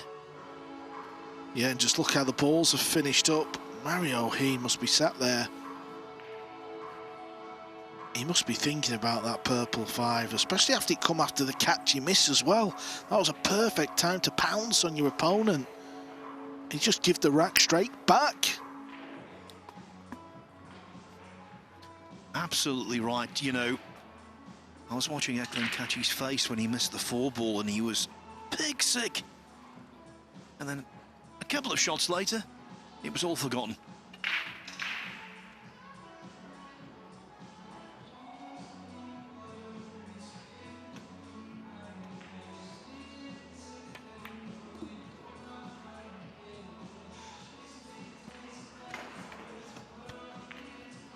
One thing what the champions do, they smell blood.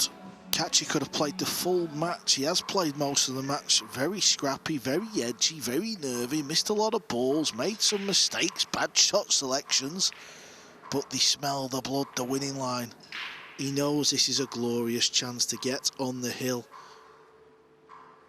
That would mean Mario He would need the last 3 racks. What has Mario He got to do to win one of these tournaments? He gets himself in these positions event after event.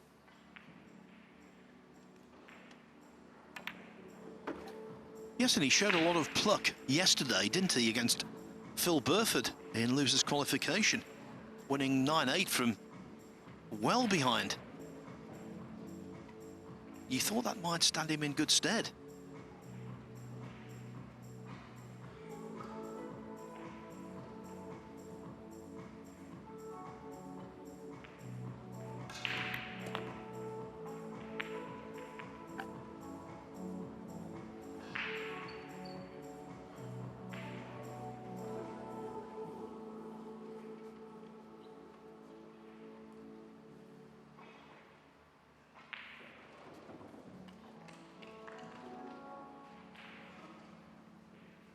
Four pots away from the hill.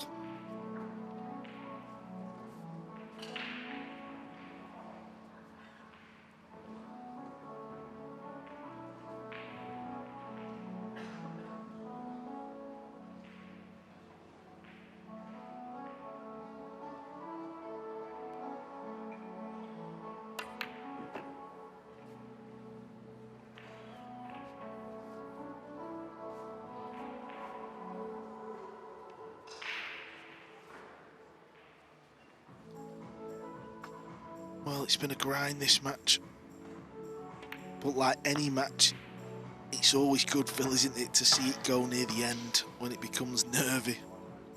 We just love to see it as sports fans, you know, pool fans. This type of score line in a race to 10, it's always very good viewing. But somehow, I don't know how, Phil, and I can't believe I'm going to say it, but Eklent Kaçi is about to go on the hill. Yes, he most certainly is. Mario He in the doldrums.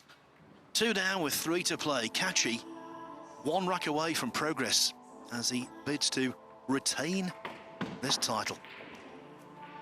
And I can tell you, Tyler Steyer is through. He's beaten Evo Arts 10-9, so Steyer and Van Boening will do battle in the last 32. It means Kaçi and he are the only last 64 match still going.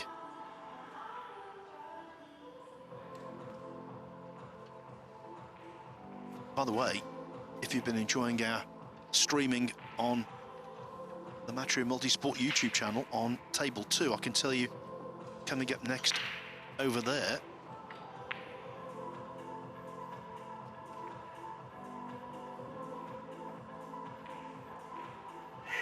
actually the table numbers have been taken down, so I can't tell you, but I will when I know.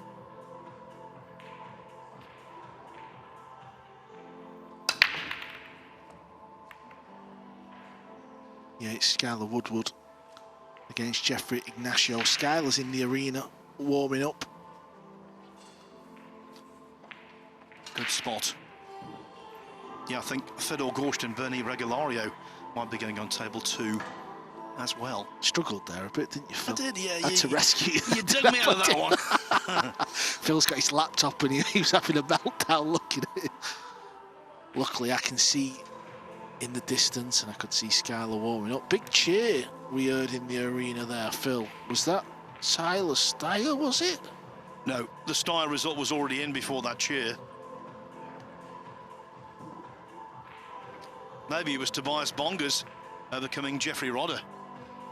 Yes, it was. It was Tobias Bongers letting out the emotion, but you've got to be a bit careful. We like the emotion, don't get me wrong, but on a one-table setup, you're not going to put anybody else off, are you? Imagine being at 9-9 on an 8-ball or a 9-ball and somebody starts screaming like that. You'd be raging.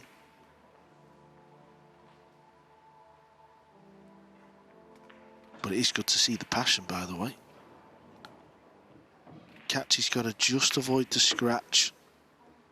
Needs the cue ball to slow down, which it has.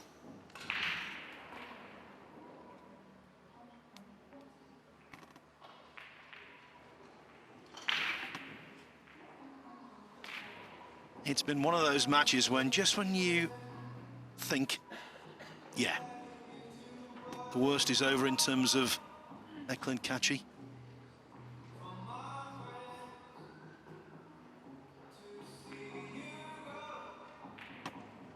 will there be another twist? But you can't really see it.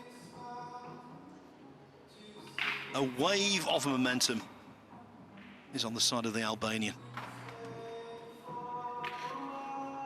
He's just one good shot away here, and I say one good shot because I think he's sending cue ball into the 9.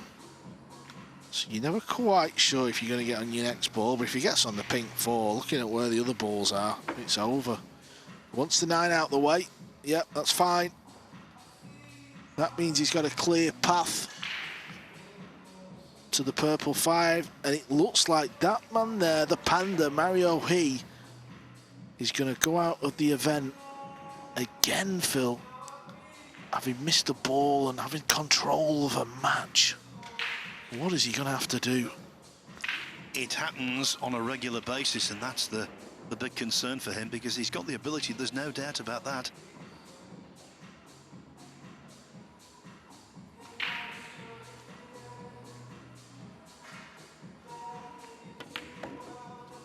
The shout we heard was from Tobias Bongers. It's official. He's beaten Jeffrey Rodder 10-5. So Bongers, in the last 16 tomorrow, will take on Kopin Yi. Fair play to the man from Germany. Beat Jason Shaw and Jeffrey Rodder, the Filipino. So all you can say is well done. That was the 5-ball, Phil, wasn't it, that we've just seen on the screens?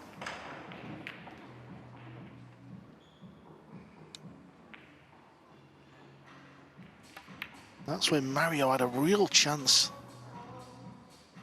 Yes, and don't forget, when he was 5-1 ahead, he missed quite a straightforward 6-ball as well. Regrets. He's got a few.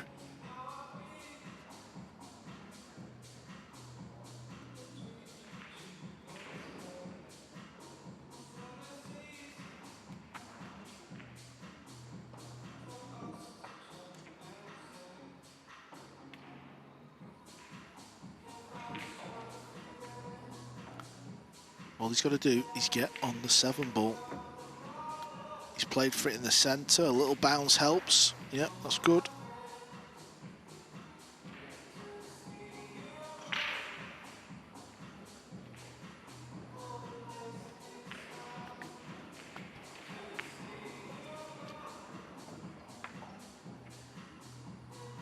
He's invested so much time and effort into this match.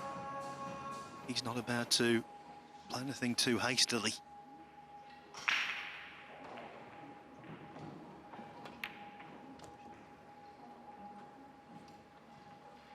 Surely now, though, the writing's on the wall.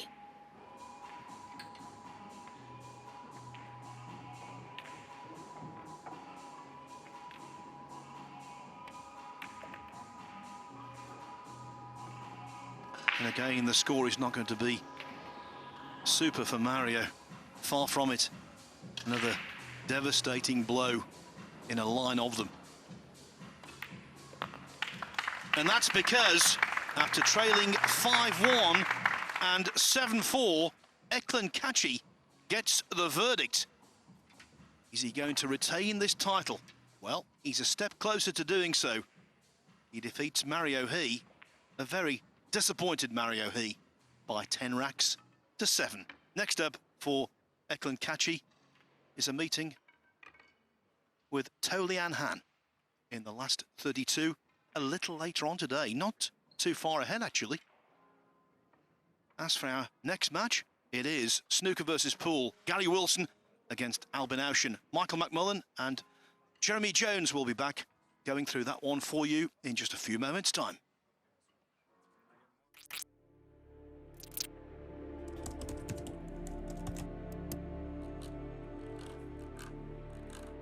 I'd have loved to have seen America versus the Philippines, Europe versus the Philippines.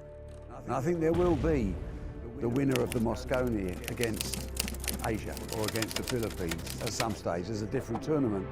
There's definitely something on another event to do with Asia versus the Moscone Cup winner, and that's all part of the bigger plan.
Plenty of perspiration.